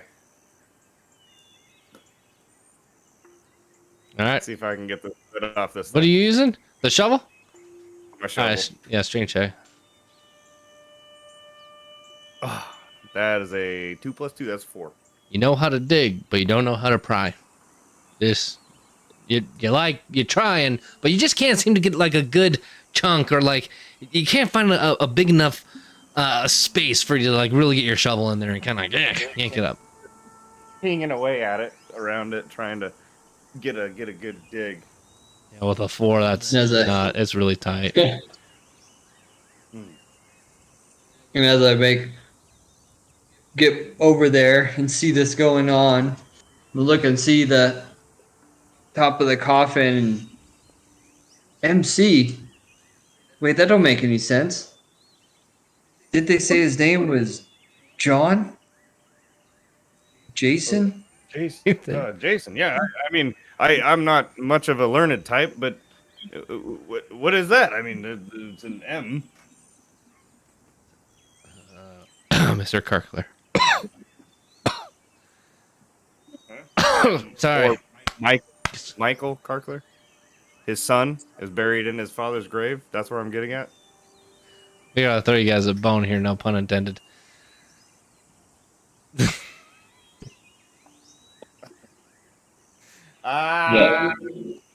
Well. If you pulled that out of the ground with ease, did it feel like there was anything in it? I don't know. I didn't give it a shake. I just wanted to get it open as I'm still banging around at the lid. Yeah, Do you need some help getting it open? That would be nice. As I'm hitting it. yep. So you roll a really high strength check, so you really don't know if there's a body in or not. It was very easy to you to get that thing up and on land. Just Straight whip. oh yeah, just whipping it out of there. Out of curiosity, Vendrella, are you still are you still holding that coat or something? Did you put it down or did you bring it over for Back. Okay, just want to No, I double put it check back. there. Yeah. Okay, and then you're gonna do an assist to help out Avenger to open. Yeah. Okay, Yes. so how that works is for assist is basically you say you assist, and then the person who wants to do the action gets to roll twice. So basically, they get an advantage on that action that they want to do. So, for example, if I was wanted to chop down a tree, and I said I'm going to help Aaron out, then he would roll twice for advantage on a strength check. So basically, that's kind of how it works in the book. So for this one, Nice. we'll go ahead and redo the check since now it's a helping action, and so we'll do another strength check. So that means you get to roll twice and take the higher of the two numbers, and add any bonuses too if you have proficiencies on it. That was a 9 on the first one, and that's an 18 plus 2. That is a 20. Yeah, it's like a morale boost I got from Vendrella over there. All right, so you put that in there, you find the perfect little crack, a splinter just kind of pops out, glistening in your eye, and you shovel that in there, and it pops open as it reveals nothing.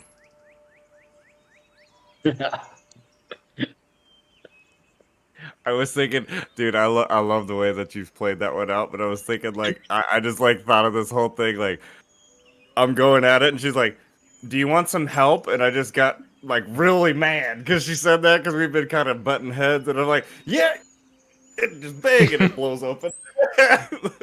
Next time, I'll have to remember that. I like that. Yeah.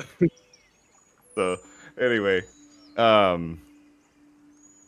so it pops open and there's nothing in there, and I'm looking around and feeling around, and so there is literally nothing in this coffin. Yeah, do an investigation check. Okay, thank you. And that is a 9. Yeah, you can't really tell if it looks like a coffin. Well, they definitely didn't lie. It is empty. What did you guys find over there? Was there anything? What did? Again, I feel like I'm spinning my wheels here, chasing after this darn kid. The bodies are gone What? from last night's encounter. They're From what I could tell, they were dragged off in different directions. I don't even know if we actually truly killed them. Maybe they crawled away. It doesn't make any sense to me. What did you find? The mounds. I didn't find anything of use. No. Speaking to the party. We didn't find anything. Oh, nothing. Okay. Well, It seems randomly, if I just continue to keep on digging up graves, this is what we're not going to find anything, obviously. So I'm going to crawl out of the hole I'm in, and that's a shame. Just there's no body in it, so it really doesn't hurt my honor any to just kind of leave this dug up grave because there's obviously no one there. So I'm not disrespecting anybody, so I'm going to just walk away. And I, that's there was somebody somewhere here last night banging on something, and there has to be something here. And so I'm going to start walking towards this spire. There has to be somebody somewhere. And if we heard it, maybe it came from up here. Well, All right. So, Padrilla, Pugo, what do you take of what just happened there, and what is your move going forward here?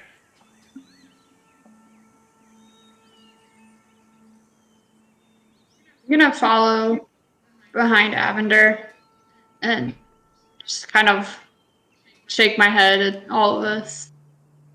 and when Avender explained the footsteps, I still know that they're there. I don't have to investigate for that. Exactly. Yeah. Once it's known knowledge, and it's shared by another player, then it's like permanent knowledge. Okay. So I actually want to follow those footsteps now. Okay. Sure. So See where they go. let me use the devilish pen here that draws all over the screen. And Operator error. hopefully that's, a software error. Okay. Oh, it's a box cap. All right. A second here.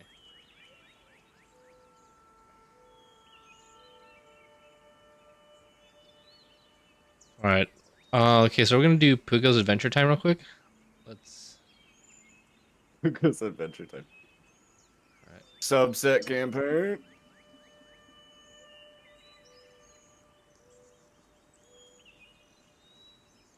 So you're following around. This is kind of where it leads.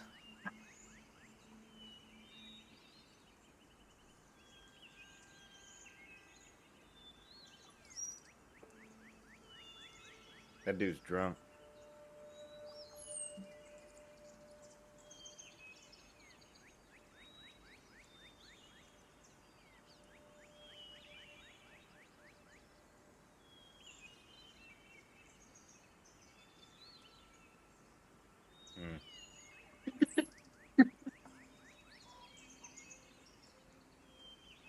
Along, bring a friend. All right, that's kind of what you can see here, and we can find out where he kind of went and whatnot. Follow that how you'd like. Have to zoom out now. All right, that looks good.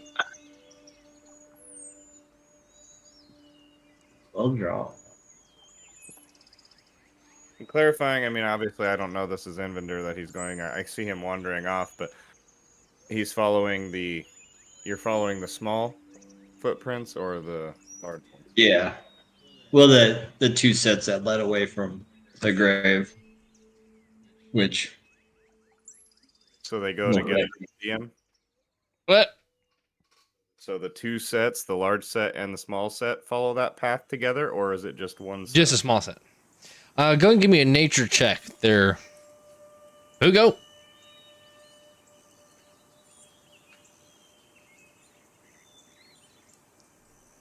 I'm so natural. it's going to be a 15. Yeah, you're a natural hunter for some reason, and you don't ever lose sight of the footsteps. Yeah, it's exactly what's on this map. Had another set ready to go. It's actually exactly how it is. He's so close to the ground, he's easier to see it. Oh, damn.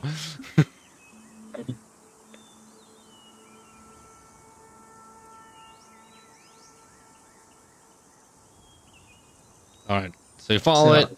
You finally end up where the rest of the party is. Back with the ragtags. With the ragtags. Yep.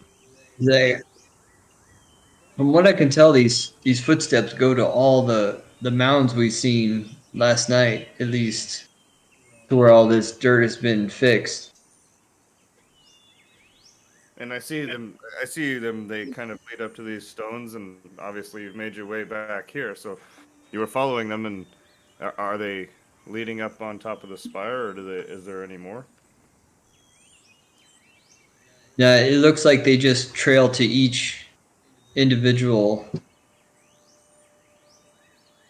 um, mound. What's our Try to say.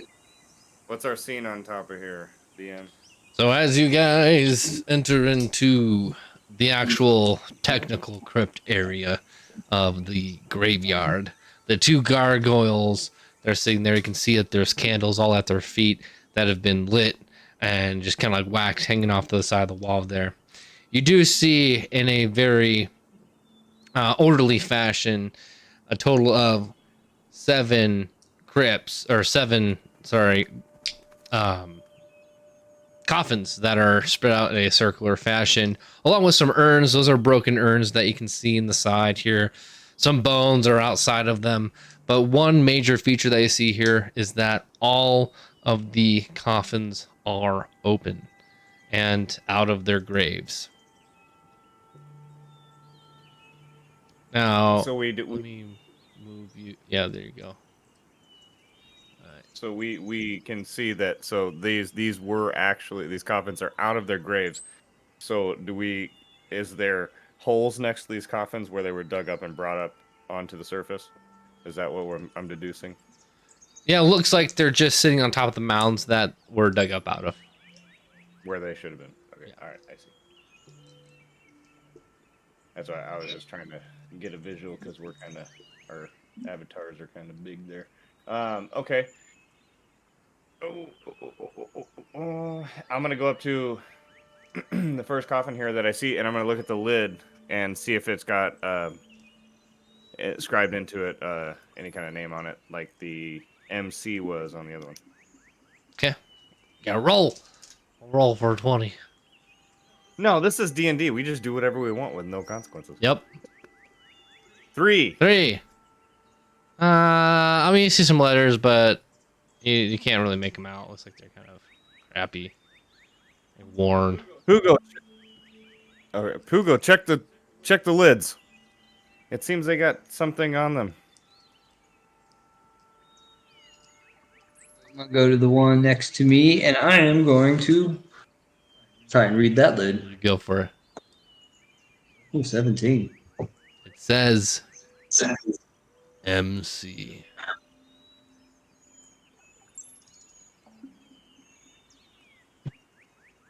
Dun dun dun.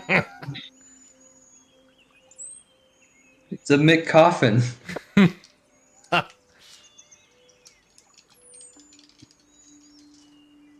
I'm gonna yellow lavender.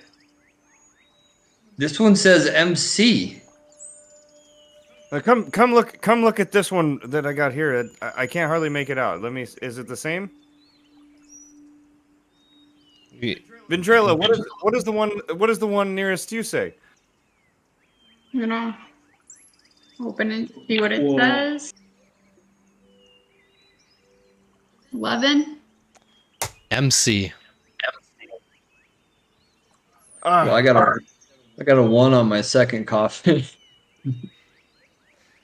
They look very familiar. Probably says MC. This is 3 coffins now that say MC. You maybe think that someone in town that is making these coffins, maybe this is the name of their shop. Maybe this is like a manufacturer tag. And maybe not their names. Seems a little too suspicious. Well, it's from Milbrum. Maybe that's what the M is. Milburn coffins. But none of them have names on them. But most graves have their headstones that has their names on them.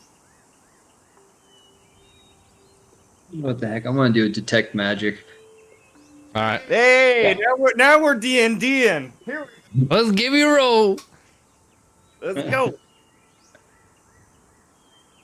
It's a 14. 14. Hey, All right, you see nothing out of the ordinary on the coffins.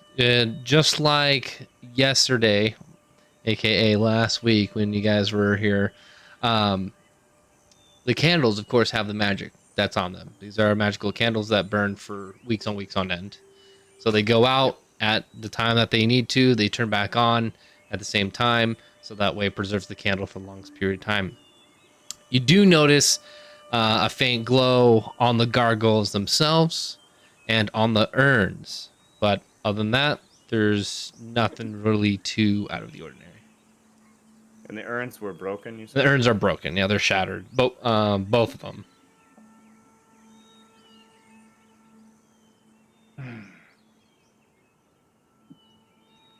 Well, I would like to investigate the urns. Okay. Give me a roll. We're looking at 15. 15. And it states Michael Karkler. It says Michael Park.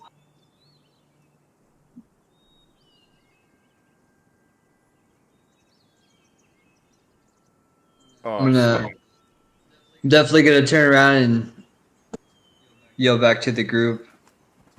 Guys, I kind of felt some magic coming from these broken urns here, as well as these guardian statues of these gargoyles. Um, I found out it says that Michael Karkler on these urns. It's kind of odd. It's like the whole crypt is dedicated to him. or he's the one putting all these coffins here.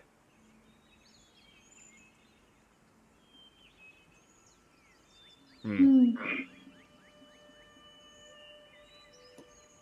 I'm gonna, since I'm right here next to this, at the first coffin, I'm right here next to this gargoyle.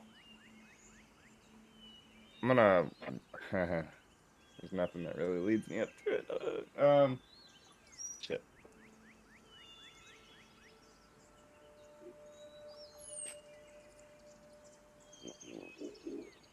Do I notice anything? I'm gonna go ahead and just do a perception on the gargoyle here next to me, and that is a 14. Some really good stonework, as we can see here. This is the first time I've played a non-magical character, so I'm so like I gotta figure out my role playing for this thing. Yeah, it's tough. It's tough. Because, perception is physical items, and then Arcana is any mithril item. So Right. I can definitely understand.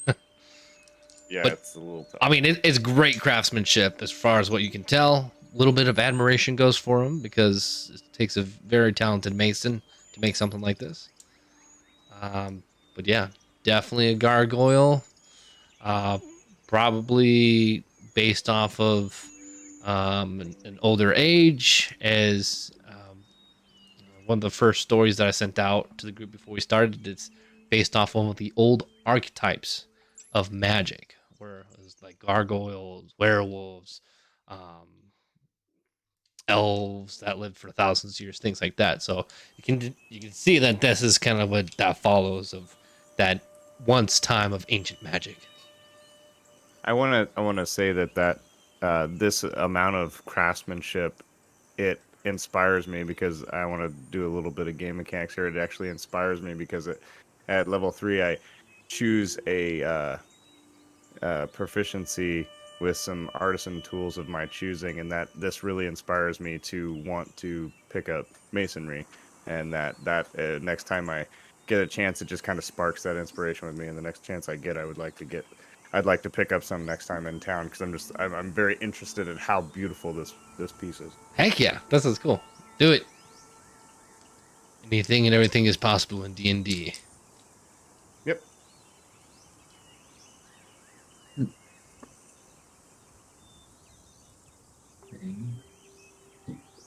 All right. Ventilla? Move away to the. Go ahead. Murder mysteries. I got to pee. Ventilla! Anything in particular caught your eye or want to take a look into? Hmm, not really. Seems that everyone's kind of looked at everything that I would probably investigated. Okay.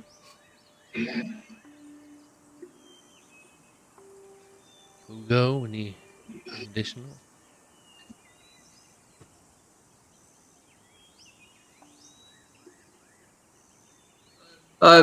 Since we got the extra height of being up on this crypt, can I see anything abnormal from this height?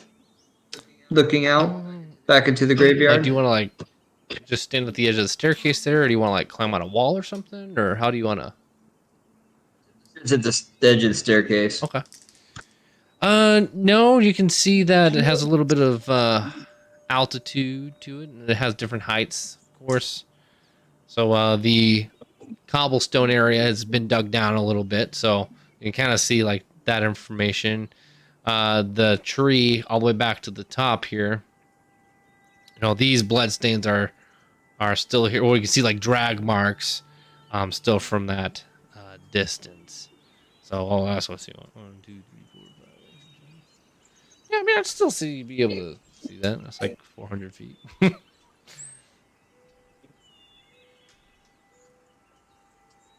Okay, I'm gonna just start burning. I'm gonna start burning spells. Here we go. Okay, so I'm gonna go ahead and cast levitate on myself, and I'm gonna start floating up over top of the coffins that we have here, and we got some extra height since we're up on the spire. And then I'm gonna cast gust to the south, and propel myself over to where we had our. And as I go up in the air, I'm gonna go. I'm gonna go check this. I'm gonna go check that. Where we fought last night. I'm gonna go check that area out, and I'm gonna get a bird's eye view. I'll be back. And cast gust, Okay. cantrip, Poof. and start flying my little genie ass over here. Excuse me. All right. You're hovering. You're good. What is it? 15 to 30 feet off the ground? Maybe 45 max? I can't remember. Yeah. And I will add this little bit. I casted gust, but I levitate. I have no control unless I can physically push off of an object. But gust can direct me in a direction, so I'm just kind of shooting that away. Yeah, it works. So as I go over, do I know? I obviously because I know that they talked to me about this, but I noticed the drag marks and things that I'm starting to see all the stuff they were describing. Yes, I will not redraw them for technical purposes. However, they were there still. I got you. Okay, so so I'm just kind of still floating along, heading north, towards this tree. And so I'm gonna go ahead and do an investigation on this north part of our little area here. So I mean I'm up a ways, so I mean it's up to you. But here we go. And that is an 8. Yeah, I mean, nice tree. It's got some cobwebs in it and whatnot. There's some leaves that are barely kind of dangling off on it. But you still see what Pugo was also seeing was the trail marks here just north of you behind this statue, the saint statue. So if you're looking at that area, you can see those drag marks all the way down the hill. We had actually seen that. I had seen that last night, and that was kind of my intent of going this way. Yep. Is to see if that was still the same. So Still same. as I approach towards the tree, I'm going to grab onto one of the branches and kind of brace myself to the tree to stop myself from overshooting here, and kind of give myself a little light volley off towards the tree to the northwest of me, and kind of push myself off that way. Kind of float over to that direction. Yep. Okay. Yep, same thing. So you definitely see some blood here stops, and then just kind of trails off to the northwest still.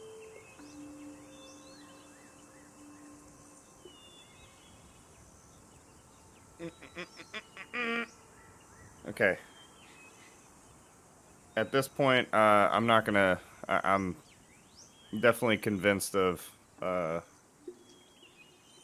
there's something else going on. Obviously, I'm not gonna be hollering out Michael's name anymore. And I even as dumb as a box of rocks I am, I'm getting a bad feeling about things. So I'm gonna cast Gust to the north and shoot myself back across here to within earshot. And again, cantrip Gust. So kind of give you a visual, kind of a Iron Man kind of situation, and stop myself and within earshot. And, Hugo, Melindra, the drag marks we found the up here by the tree up here. There's a large drag mark that we're off, and it seems like there's fresh blood. It's what we seen last night, but it doesn't seem to have changed. But it trails off to the west here. I think we should follow it. I think we should find out where all these bodies are going. And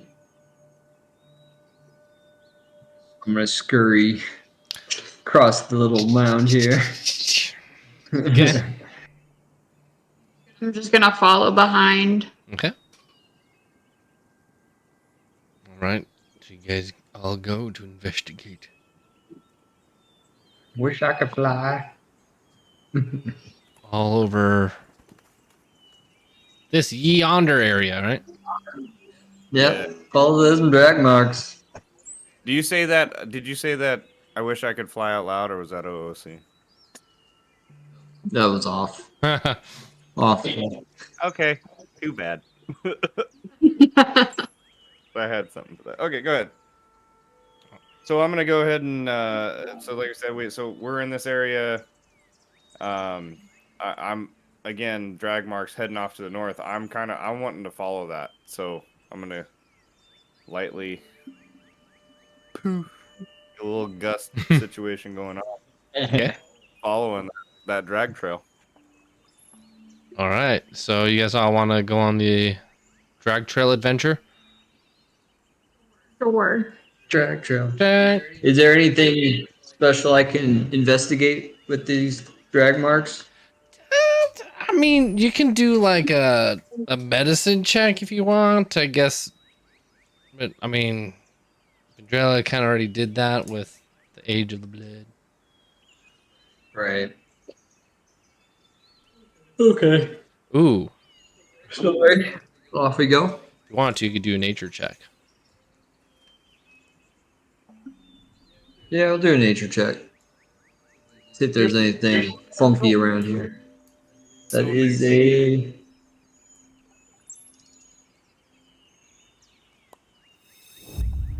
13, sorry. 13. Okay. So this one looks different. This looks like an animal drag versus what you saw on the other two graves. So that the one that you guys fought next by, and then also the one that was next to, that was down south by that far tree where you guys saw the majority of the footsteps at. Like, hey guys, these drag marks, they're different from the others. They're a lot more aggressive, like maybe an animal. Is that so, Poogo? As I'm drifting. We should be careful. Well, I guess you got the line of sight on the ground, and I'll look at it from the air as I continue floating towards them. How long does that last? Is it an hour? Levitate is. Let me give you a quick one real quick. I think levitate's an hour, yes, on a creature willing. Sorry, didn't have it right in front. Oh, that's fine.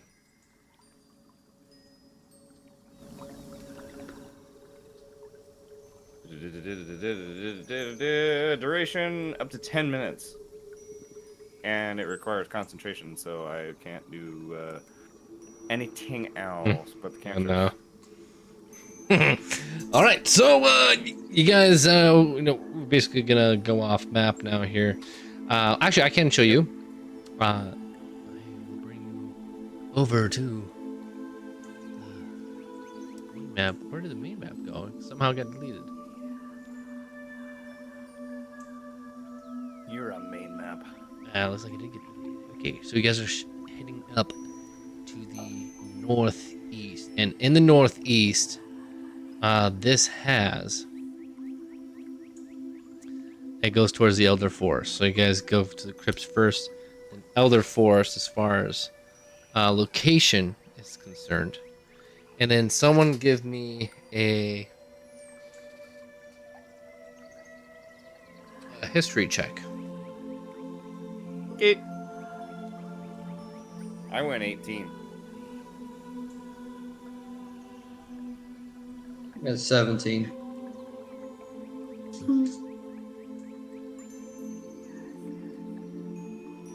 15. Wow, all high rolls. All right. So as moving towards the Elder Forest, you all have heard the great mystery of Kyrene Mansion, which lays deep within the Elder Forest. So give me 1 second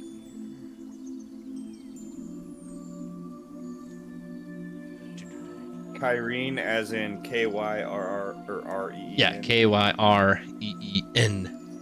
Mansion.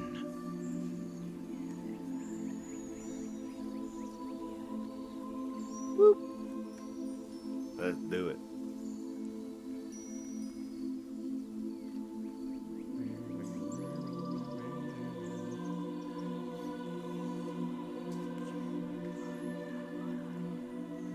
Might I also add What's that?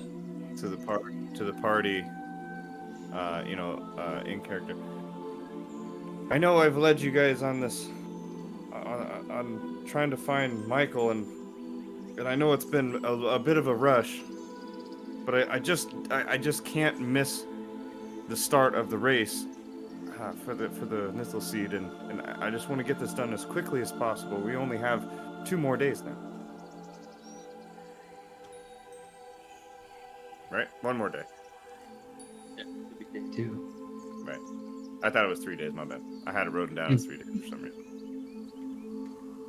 1 more day. So, the Elder Forest, known as the Elder Trees, tower over 900 feet tall, almost double or triple the heights of normal redwoods and pines. Wood elves and druids of the area take care of these natural beauties, with lush, mossy forest filled with magical dust springing about with whimsical creatures and echoes of massive beasts. Kyrene Mansion is owned by 2 high elves that have lived there since the mansion has been created. These are historic names that you guys know, and since you guys rolled so high as combined, this is Dashi Kyrene and Lenora Kyrene. The manor itself lays nestled within the trees of the beautiful historical mansions of great pillars encompass the entire outside of the mansion, supporting with an eerie 3-story structure.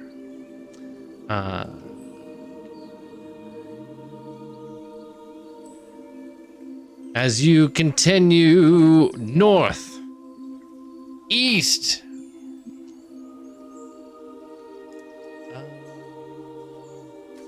so continue northeast, Evandir, you're Following the tracks. following the tracks. You also notice that your amulet has a faint glow. Oh, what is this? And I would go ahead and probably say that at this point my levitate spell is starting to run out, and I'm gonna come out because it's been a while. Oh, it's been like at least an hour that you guys have been trailing this thing. Like, okay, like come down and walking with the next to Pugo, and kind of he might be shoulder to shoulder with me, or he's more interested in the tracks and kind of giving us a little guide here, and I'm kind of keeping watch, looking around, looking ahead, and And so, am I able to? Am I seeing this mansion, or it's? You said it's deep in the forest, and I would know of it, but we don't. At this point, it's just trees. Just trees. You guys know of it, heard of the stories and rumors of the mansion itself. However, you guys are still just on the trail of this thing that has been dragging this body. I'm going to. I noticed my amulet, and I'm going to look up and see if because my first thought is there a storm coming? And I look up, and can I see through the thicket of the trees? Can I see the clearing? Is there a clearing, or can I tell the weather at this point? You can tell like there's sun out. Okay. Then I'm gonna kind of nervously clasp it and pull my shirt up, and tuck my amulet in my shirt, and look to both Pugo and Vendrella and see if they notice. Well, if anyone would notice, actually depends. What's your walking order? Me and Pugo are shoulder to shoulder up, following the track, and I'm not sure where Vendrella is. Pugo has a passive perception high enough to see. Yo, Pugo. What you do though?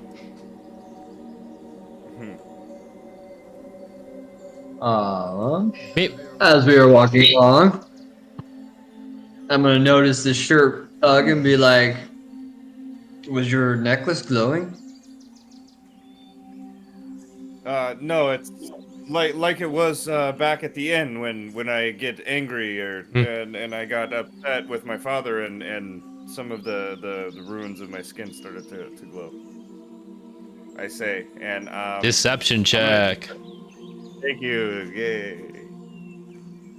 That's a 19, dog. Yeah, it's legit. Oh, okay. Okay.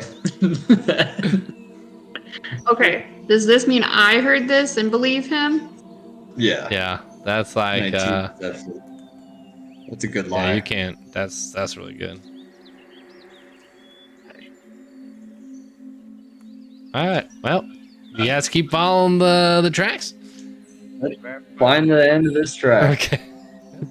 Nothing happened. He's just grabbing his shirt because it's cold out. All right. So with a glowing pendant underneath my clothes. yep. And Seems all right to me. so you guys end up coming across what looks like a final destination here for the body, and it's just this massive hole in the ground. The body's nowhere to be seen, but the drag marks stop right there. You can see that there is an obvious tunnel that it was absorbed into, and that's what you see. So as I can I do a nature check, and do I recognize this in any way through my travels and stuff like that, through Faerun and all of these places that I've been? Do I recognize this as any kind of animal den that I've known? Yeah, you'd have to roll nature for sure. That is a 9. Yeah, nothing. It doesn't look like anything that you've seen before in your adventures in Faerun. I'm gonna approach it and do an investigation on it. Like, do I hear anything? Do I hear any sounds coming from it? Oh, sure. Go and roll. That's 10. No. 10.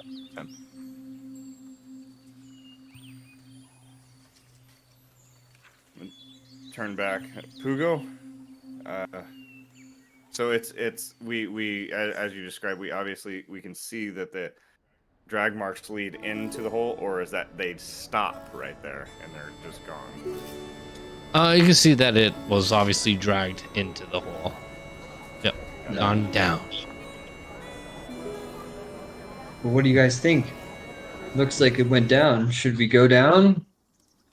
I'm gonna say, Belindra, what do you think? Can you see anything in the hole? Do I see anything in the hole? So how do you want to investigate this? Are you diving in? Are you just like looking over? I need like a little bit more specifics of like how approaching it. I guess I'm gonna be looking in first. Looks like a hole, and then it kind of curves down and off to the side.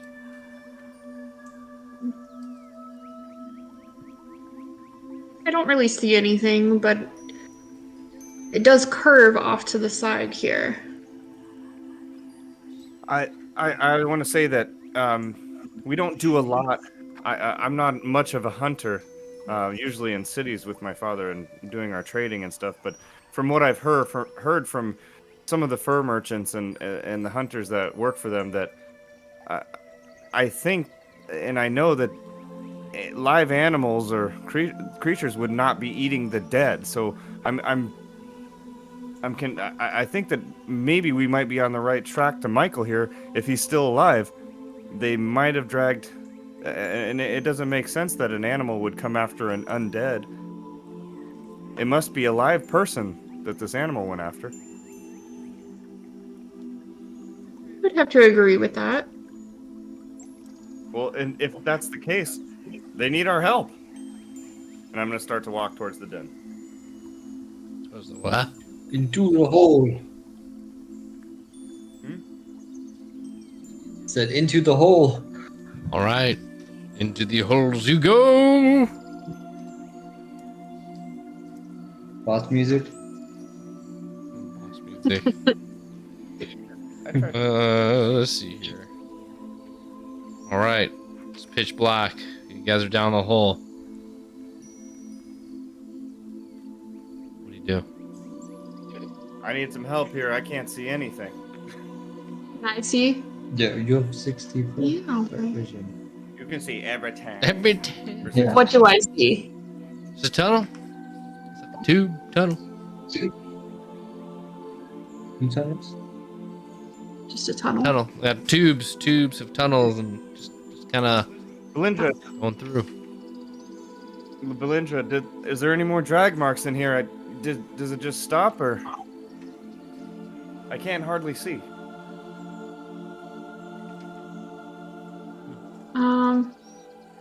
I can't really say I see any drag marks. I just see tunnels.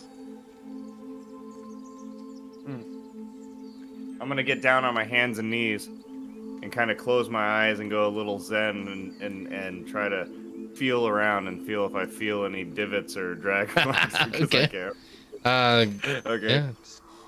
Go ahead and roll for probably just investigation. I think- Don't have any Would sight. it be investigation? That's a tough one. It's kind of a mix of both. Either way, it's a 14. Yeah, I mean, you feel like some like ridges of an animal you don't know. Oh, actually, I feel ridges of an animal. I Yeah. don't know. Like in the dirt. Oh, like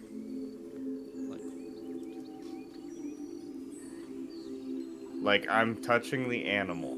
No, you're touching the dirt that feels like ridges from an animal you don't know. I see. You guys, I think I can't really tell because I can't see too well, but it feels like maybe there was something that bedded down in here. Does it go farther? I can't see.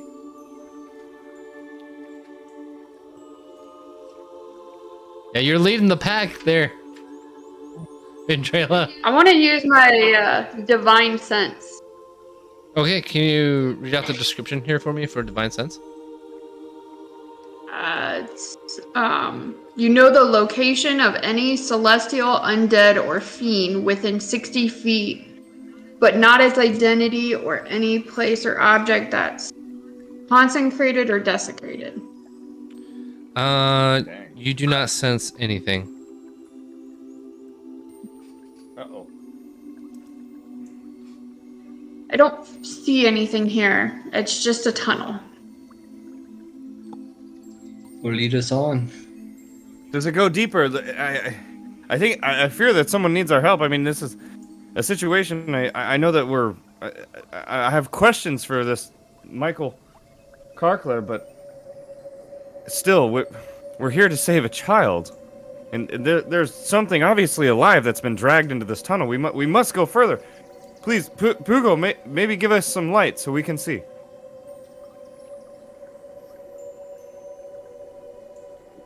Time to I shed. try and hold my hands together like I did. Trying to remember how I did it yesterday or the day before. And poof, produce flame from my hand. I'm like, oh, I did it. I think I'm starting to understand this. Good job, little man. And I'm gonna grab him up again, and we're gonna shoulder it up, and Hay's gonna be my torch. So how you put him on your shoulder? Yes. So if did you hold your hand out for produce flame? Tell me describe to me how you. Yeah. Once I do the whole hands thinking about it, like poof, got it in my hand. And you got one arm out. So I'm gonna scoop. I put one knee down and I scoop my arm under. He has his arm out. I scoop my arm under his and kind of get him, up under and around the chest and kind of just get him up like this with the legs All dangling. right. Next thing you hear is clunk, goof, oh, as his head hits the top of the tunnel. Sorry, brother. Didn't mean to do that. Oh. I couldn't see. You understand? I couldn't see. I was down here feeling on the ground. Sorry about that. But as we are and continue to move, come, Valinja, let's go. Do I see anything? Now I can see with a little bit of light. Is there any blood? Specifically, I'm looking for. Is there any blood tracks? Or I'm gonna kind of glance over the stuff that I was feeling, and was that like a bedding down, or do I see a form or a shape of an animal? Because it didn't really make a whole lot of sense to me when I couldn't see it. No, you can see that it's kind of like etched in. Let me try to draw this for you. Yep.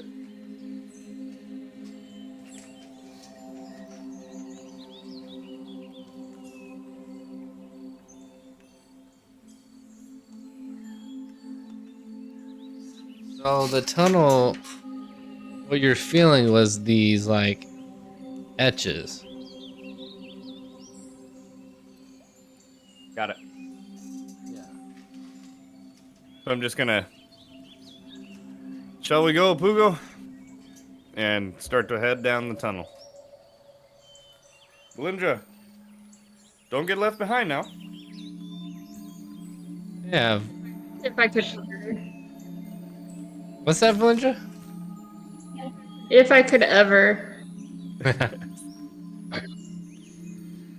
Alrighty, so you guys keep going down this tunnel. Seems for like just a bit as you guys, it keeps getting darker and darker, and what ended up happening is the light now becomes dim light, which is now half effective of what it normally is.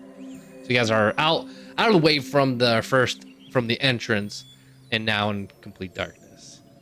So night vision definitely would help here. However, it does get impeded if you're looking through light. So like you can turn around and see 60 feet in front, but you can only see to the light source based off of the tunnel. Is basically kind of how that works when you guys are in this type of situation. Yeah. Like when you go to bed and you turn the light off, and then you like have your eyes closed for a little bit, and then all of a sudden you can see in the room instead of it being black. Yeah, exactly. You're like, oh, there's the light. Oh, wait, I can see it. Oh, wait. Oh, no. So just like that. Yep. Yeah. Alrighty. And so you guys just kind of keep trucking along. And I want to put my hand out. I want to put my hand out, like as I'm carrying Pugo, I can see up, and I kind of want to put my hand out and touch the side of this tunnel and kind of get a feel for what's going on. Yeah, like is it a cave? Like is it rock or is it just dirt? Can I kind of like trying to figure out, did something dig this, or is it a natural tunnel? yeah, based off of your first check, it's an animal that you don't know created this. So it's a dug tunnel. Got Yep. it. Yep, exactly. Got it. Okay. And so, as you guys keep traveling down, Roll initiative. light gets darker and darker, and it starts to become hard to breathe, as if there's no oxygen down there, no air for you guys to breathe. And as that happens, you guys get this ringing, all three of you, in your ears, and it sounds like someone is speaking over a loud phone that is trying to connect to your ear and to your mind. It says, "Excuse me, everybody that's part of the Nythul Seed race, please make sure that you're here at Goddendale Gates at 12 noon tomorrow. Thank you, bye." And the message just cuts out. I'm gonna kind of shake my head and Pugo, Valinda, did you hear that? Yes. The race starts tomorrow. Hi. By the way, I wanted to add in there, I have unending breath, so any kind of, I can hold my, I don't breathe. Okay. So Perfect. that doesn't affect, any of that kind of stuff doesn't affect me. But Okay, anyway, noted. moving on. So I'm gonna go, but we went into the Elder Forest during the morning time, so we have but a whole day left, no? Morning, 9. It took you about 2 or 3 hours that you've been tracking this thing down. So you're probably like around noonish. Noon 1, 2.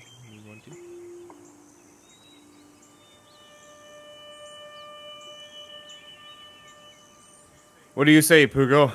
I think we have this trail we're after, but I have to admit, I personally have to admit that I didn't come here to chase after a batty old woman's son. I was here for a reason, and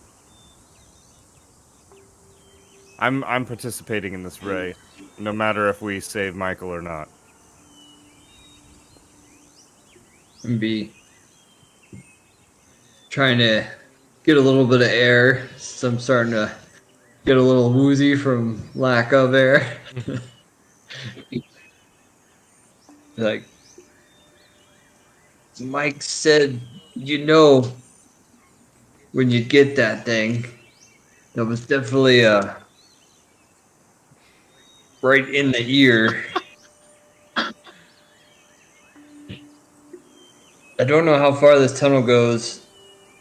Maybe we should just see a little further before we decide to abandon I this agree. quest for Michael. Belindra, what do you say? I agree. Well, me and Hugo cannot breathe much longer. I don't really think it would be wise to continue going down this tunnel if we don't find anything soon. Well, how about both of you tell me when we continue on until it becomes unbearable, and then we make and we find out what we find down here, if we find anything at all. I really think that there is something to be had here. I mean, we've been following this trail for so long.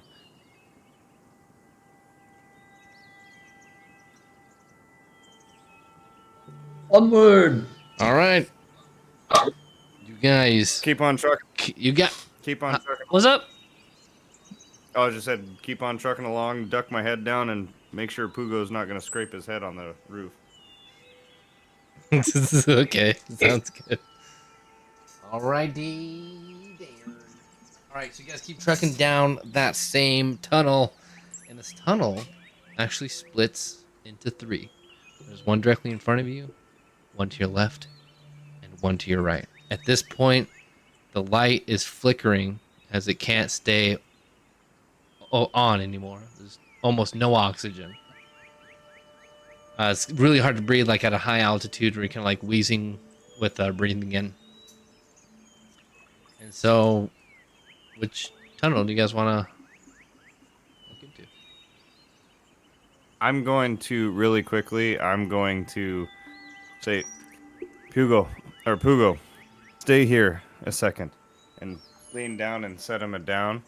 And I'm going to walk forward in front of these guys because they're at the entrance here, and where it splits, I'm not going to choose it. I'm just going to kind of walk into this foyer area that we're in, and like kind of towards all 3 of these because the air is not affecting me.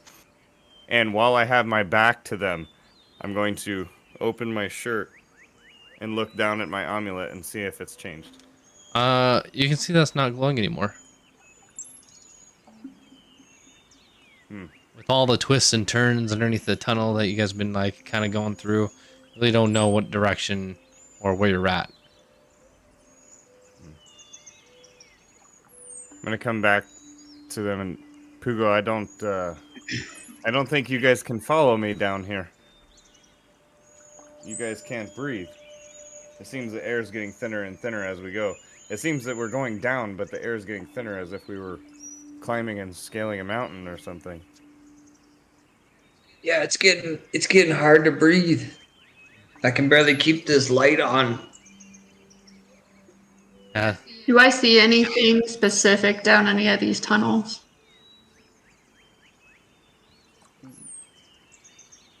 So as you guys are just kind of standing there, this like tart, sour taste enters your mouth and burns your eyes as you guys take 1 point of poison damage, and even the Genasi also does take it as well. It's like the air just transformed into this gaseous formation, gooey, foreign to your lungs. Even though you have infinite breath, it still stings as you stand there inhaling the air. I don't even inhale, son. It But- enters anything. Right. I got you. We're D&Ding now, Your bro. nose. Because of me being a stout halfling, I do have advantage against poison and resistance against poison damage. Oh, Or son. advantage on saving throws for You have poison. resistance to poison, or you have an advantage on saving?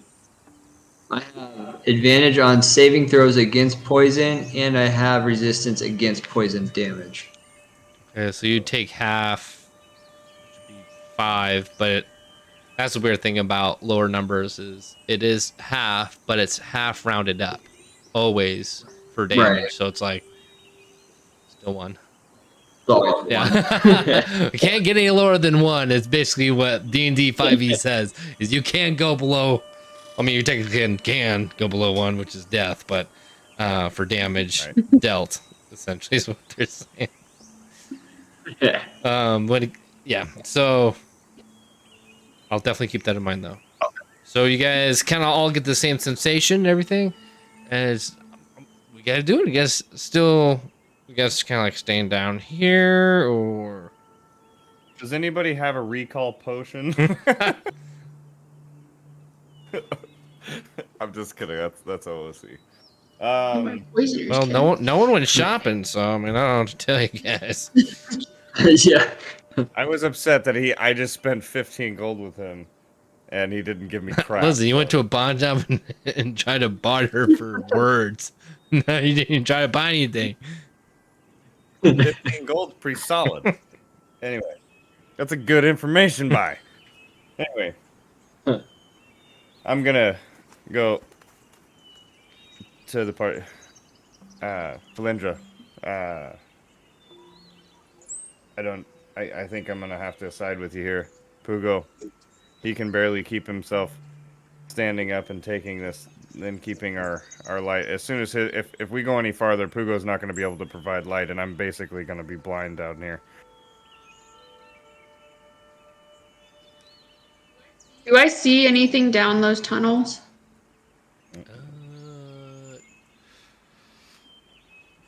To the length that your dark vision goes, no. Like you can see that it goes, and then it goes, and in each one, if you want to like investigate all three of them, it's kind of how it's looking right now. I think it would be wise for us to stop this and return to the surface.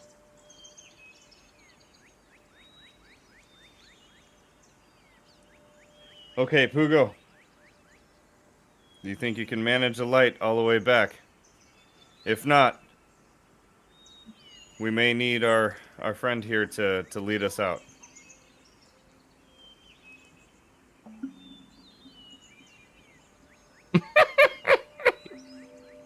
Okay. How long does this happen? Yeah, what are you guys doing? All right, so Pugo slightly attempts try to bring some flame, doesn't work. Genasi sounds like he wants to leave, and then also we do have the fallen Asmir that wants to also potentially not go down any of these tunnels and go back up to support the team. Is that what I'm hearing? Okay. Yes. All right. You guys head back. What's your marching order? So I'm guessing I'll have to be first since no one can see. I'm gonna go up to Pugo, and Pugo, you tried to get your flames. How did that go? Did it just pittered out, or what happened there? Yeah, because there's not much oxygen, so you can't make a flame. Give me some help here. Give me some help here. Give me some role play here. Like I was showing, just trying, forcing it, come out of my hand, but nothing's going. Okay, so I'm gonna turn to you, and as the last little spark comes out of your hand, I'm gonna grab at your wrist and okay, and then the light goes out, and I can't see anything, and I'm gonna look with my hand out, and Valindra, where are you? Reaching my hand out, kind of a blind. I'm gonna grab your hand and just say walk straight, and as I let go. You say walk straight and let go, and I'm gonna go ahead and so reaching out. Let's get a little visual here. So I have Pugo. I reach over, you grab my hand, and you say walk straight. So I'm going to walk straight and end up walking into the wall of the tunnel.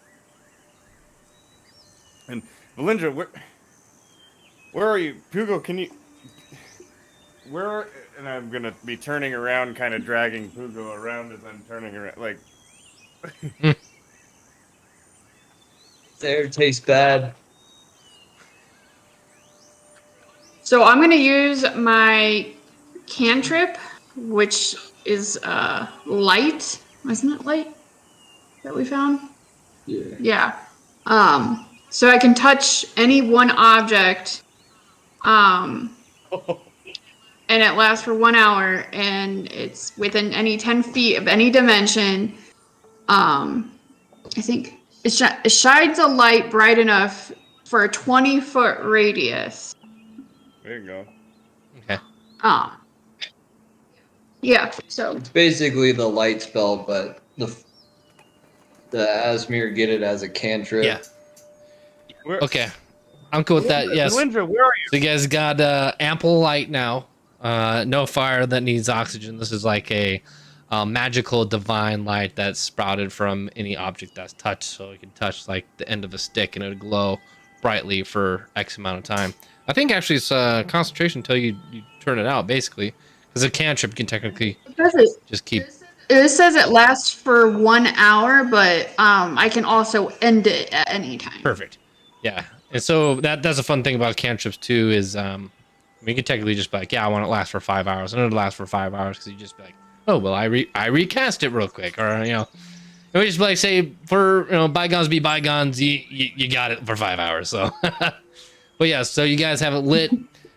See light in all directions. You guys can see the formation of the tunnel that's been dug out. We got the Genasi who kind of felt the walls in the original place, and everything is still looking the same. Guys are going back out. You get out, fresh breath of air just hits your lungs. Delicious sweet nectar from the elder forest, just kind of encapsulating your bronchioles there. And yeah, you guys got out. No problem. There was no issues here. So, what do you guys do from here? I'm gonna look at both of these guys as they're gasping their fresh air breath and go, "What's wrong with the both of you?" Well, some of us need to breathe air. I think we're gonna have to tell Miss Crockler that we couldn't find her son. Is my amulet glowing as I leave the tunnel? Faintly. Because I pulled it out of my shirt when we were in the tunnel. Do we notice it? Well, marching order, you're in front, and then it goes Pugo, then Evandir. So, no. As What if we're out and like breathing? As I notice it, I'm gonna. Oh, Sleight of hand. Roll. yeah! Roll for sleight of hand. There we go. Now we're playing D&D. There we go. Hey, that's a 19, son. Yeah, ninja reflexes. There's no. You guys' passive perceptions are 11, 13, so he made it. Whoop, there you go. All right, so you guys make it out. Got a little glowy going on. You guys decided to go ahead and go back. Are you guys going back to town, or are you guys going like more into the forest, or like which direction are we heading now? What time of day is it? You can see that's like setting into the afternoon, but no, it's like nowhere near nighttime at all. And it took us about 2-3 hours to get where we're at now, outside of Milton. Exactly. Yep. I would suggest that we head back to town. And the voice that popped into our head, DM OOC here, the voice that popped into our head said we had to be where by noon tomorrow? Galdendale. Galdendale. Gauldendale.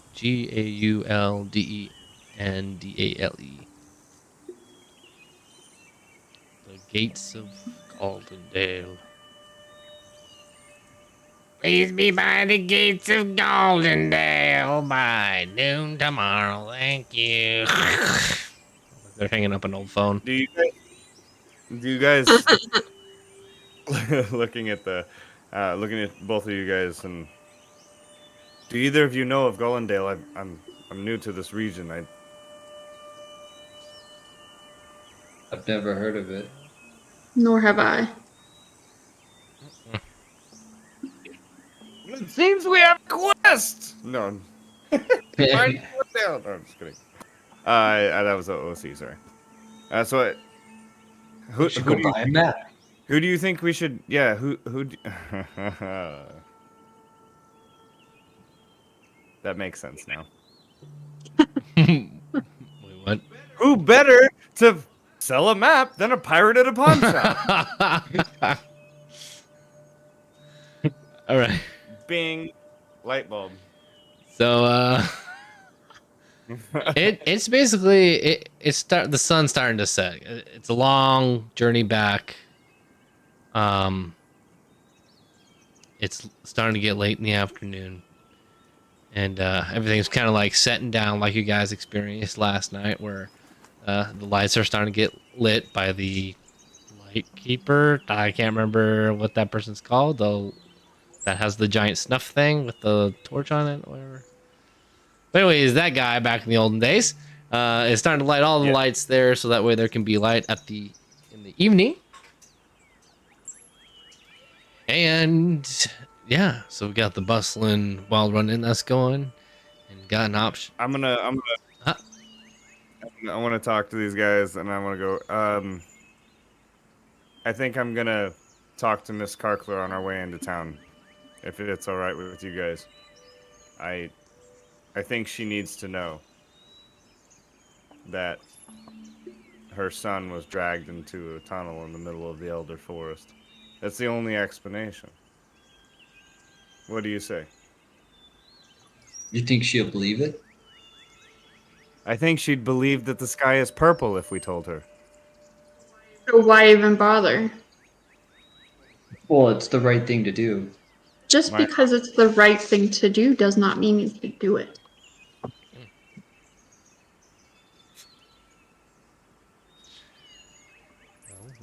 So you suggest that we tell her nothing? I do. It's already been how many weeks? She doesn't really understand time. She doesn't understand things that we say to her, so what difference would it make? Just our friends that we have met in town know of her and seem to have not upset attitude with her, but the fact that they do actually concern themselves with that, and she's been through a traumatic event, and that I think it would come down on us, and we would be known to the people that we just abandoned her and didn't help her. Everyone has traumatic events in their life. It doesn't mean that we need to squander with them.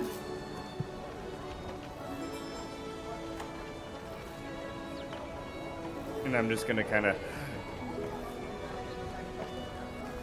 on that one, and can keep walking into town. All right, you guys are walking into town. Miss Karkler is not at her normal knitting station. With her rocking, lights are being lit inside of the town, and docks are once again quiet as we end our night's session before finishing off the day inside of Milford.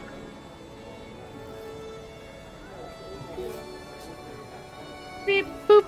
And that's it. All right. Well, We're gonna end it there for the night. shit sticks. Fiddlesticks. Fiddlesticks. You got any Well, more candles? Have any more what? I said, you got any more candles? Like, because we had magic candles in the crypt, and then we were trying to get light and oxygen. It was a stupid joke. That could have worked. So what was it? Goldendale? Goldendale. Gauldendale. I mean, Goldendale, dude, that sounds horrific. Like gall, just galling people.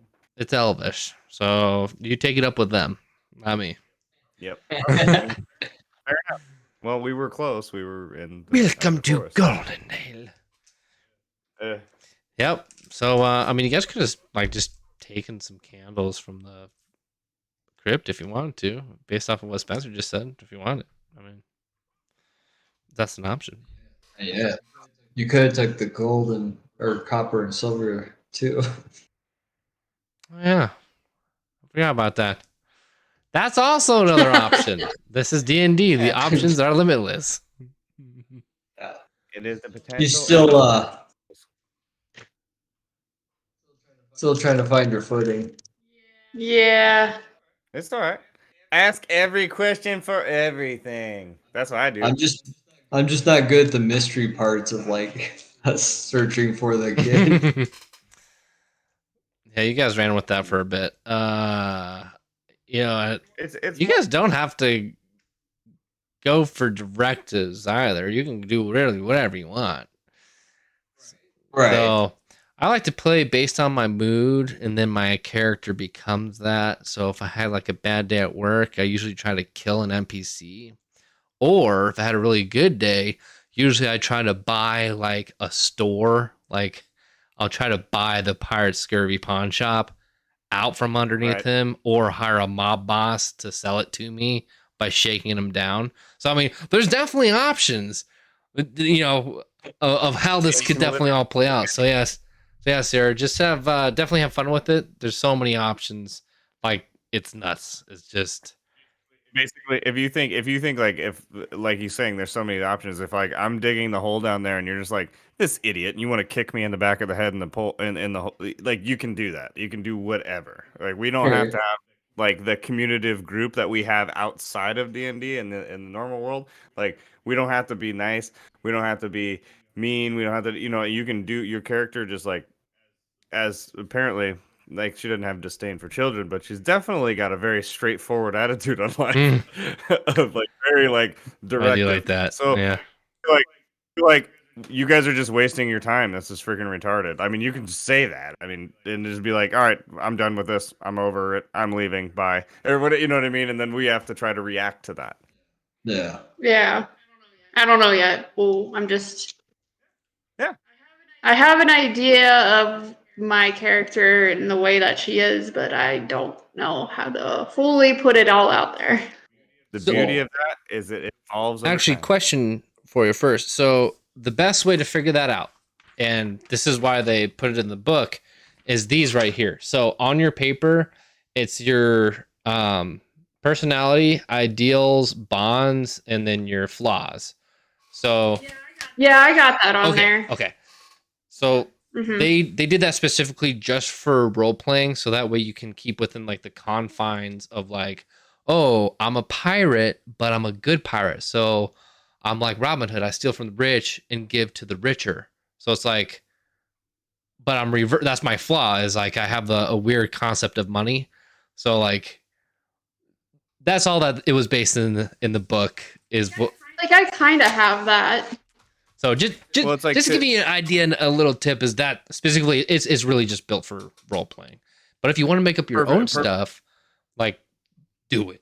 Like if you want to like erase whatever the book told you and you want to like put down your own stuff, like totally cool. So it's just as a guide as the book is.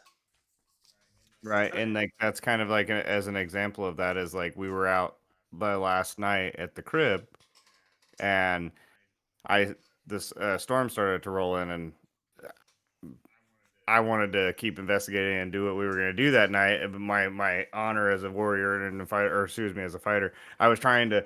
Oh, we have to find this kid. We have to find this kid, and then all of a sudden it's like, I can't be here in the storm. I can't be here in the storm. It helps you role play to the character because that's one of my flaws, and we haven't got to it yet. But it's like I can't. I know that I can't be around the storm, so that just makes the decision. Oh, we got to go back to town, or I have to at least have covering or something.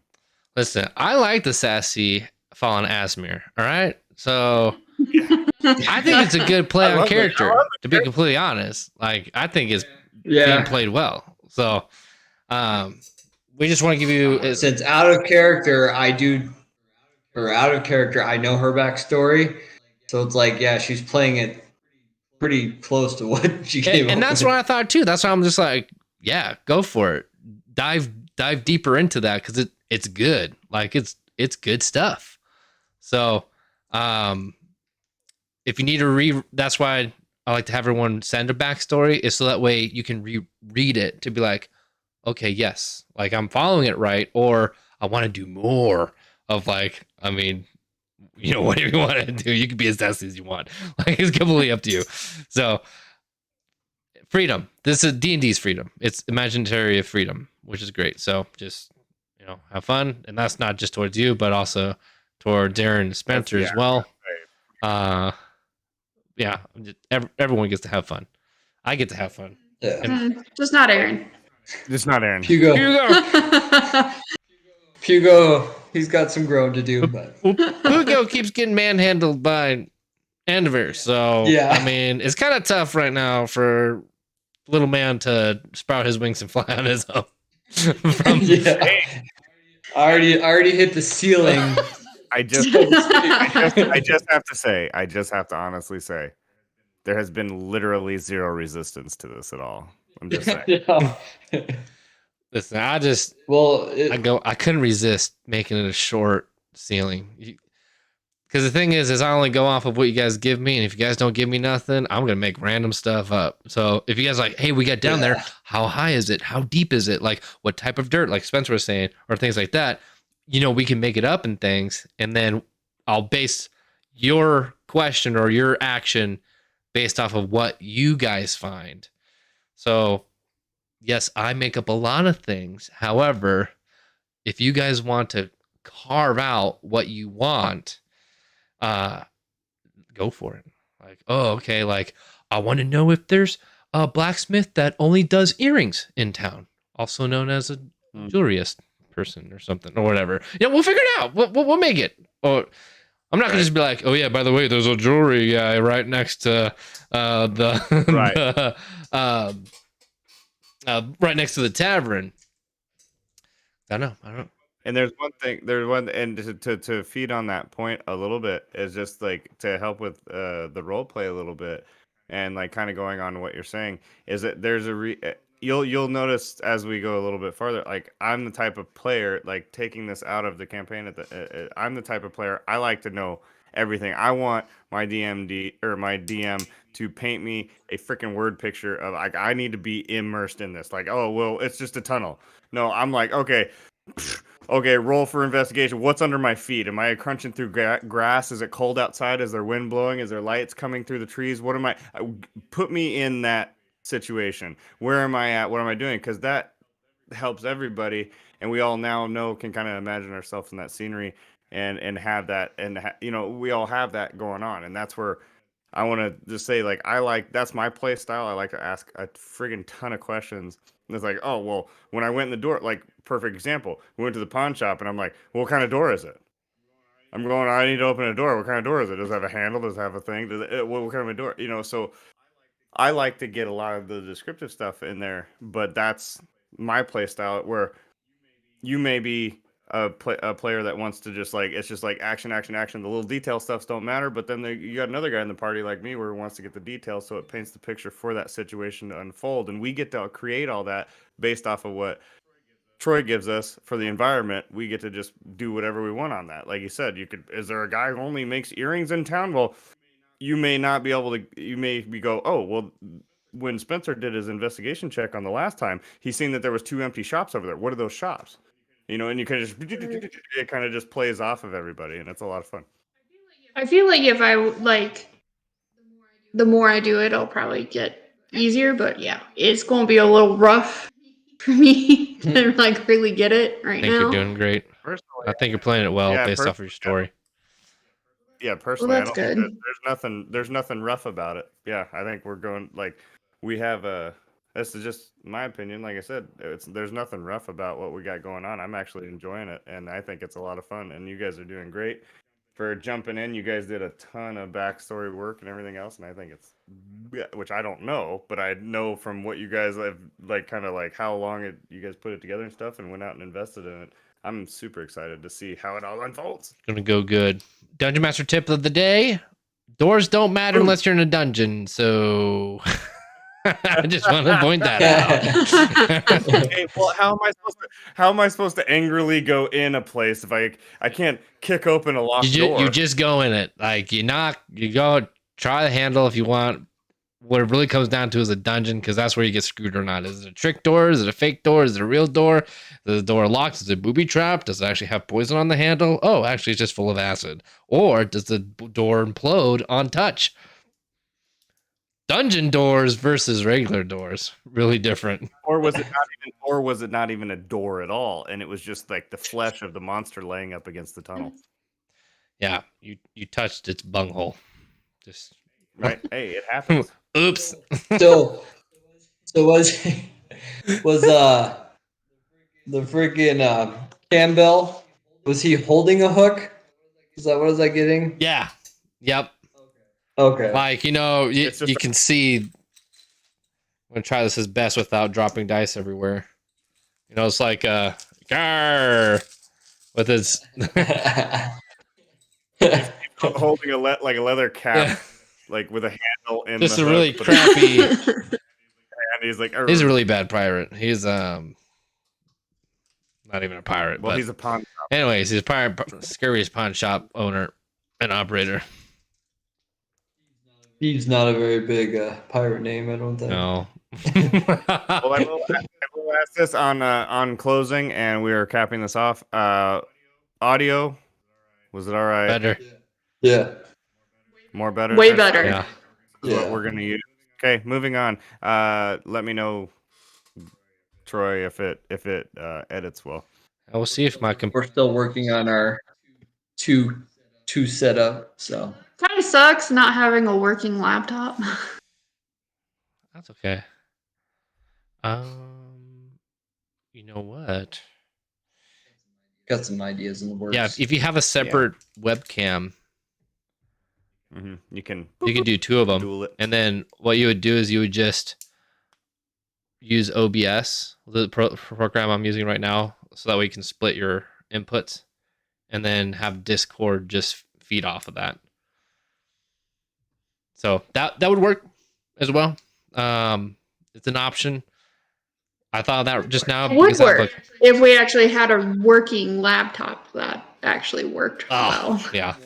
Well, this one does. Yeah, the laptop we have now works great. It's just the laptop that I was trying to use.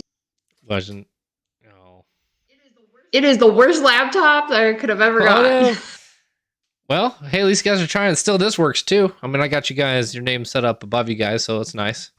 So everyone can see, like, oh, okay, this is Sarah, and this is Aaron, this is Pugo, Andrela. Oh, was there an L in there? Was there two L's or just one? Spencer keeps putting one in there, so I just leave it. It's Vendrela, not Vin. However Spencer says it, yeah. Okay, I just want. It's not just me. There's two different versions being said. No. Okay. All right. Yes. Okay. Yeah. Spencer and Aaron do not know how to just pronounce Vendrela. I usually have to reference my Vendrela. papers, and I put a little hyphen right here so I know how to say it. It's just like Vendrela, and then Advent DEEER. And beer. There. Yeah, I've been saying Vendrela. You added an L in there at some point. Vendrela. Yeah, first 2 hours and 59 minutes, it was all two L's. There was two L's there. Yeah. Well, you know what? Oh, okay, fine. You do realize that that's Anvinder is a Norwegian name, so it's Anvinder. But nobody's doing that. Oh, okay. No, I'm just kidding. We're good. I can tell you now, no one would do that anyway. And It's already a hard name. You know what? No matter what, this is the best part because this is like growing and we're all evolving with it. And I think it's really cool because whatever becomes comfortable, just roll with it. So Vendrela, whatever we're all just start coming up with like Anvinder. Okay, well, sure. Or and as Troy says, Vin Van Gerndinder. I'm still getting used to it. Hugo. I think I said Pugo wrong once tonight. I listened back to our first one when we did character, like the one that you had when I went back and listened to it again. I was calling him Peugeot, like the car, so it's fine. Well, when he first told me what his name was before I started the game, I looked at him like, it sounds like you're saying Pugo. Yeah. Yeah. I'm pretty sure I've said that. I told him he needed to change his name. Hugo, but Hugo. Yeah. No, it's That's kind of what I Pugo. figured out later on. I was like, oh, it's kind of like Hugo, huh? Cool, guys. I just took it from a list of halfling names. Hey, it's perfect. Brew Bomb. Yeah, Pugo, Brew Bottom. Brew Bottom. Oops. Well, too many P's now. All right. We'll figure out our consonants, our vowels later. No big deal. All right, guys. It's late. Right. I know you guys are tired from partying and stuff. I'm tired. I got to get up early tomorrow for some work stuff. Yeah. So thank you guys for hanging out. We'll see you next one. Yeah.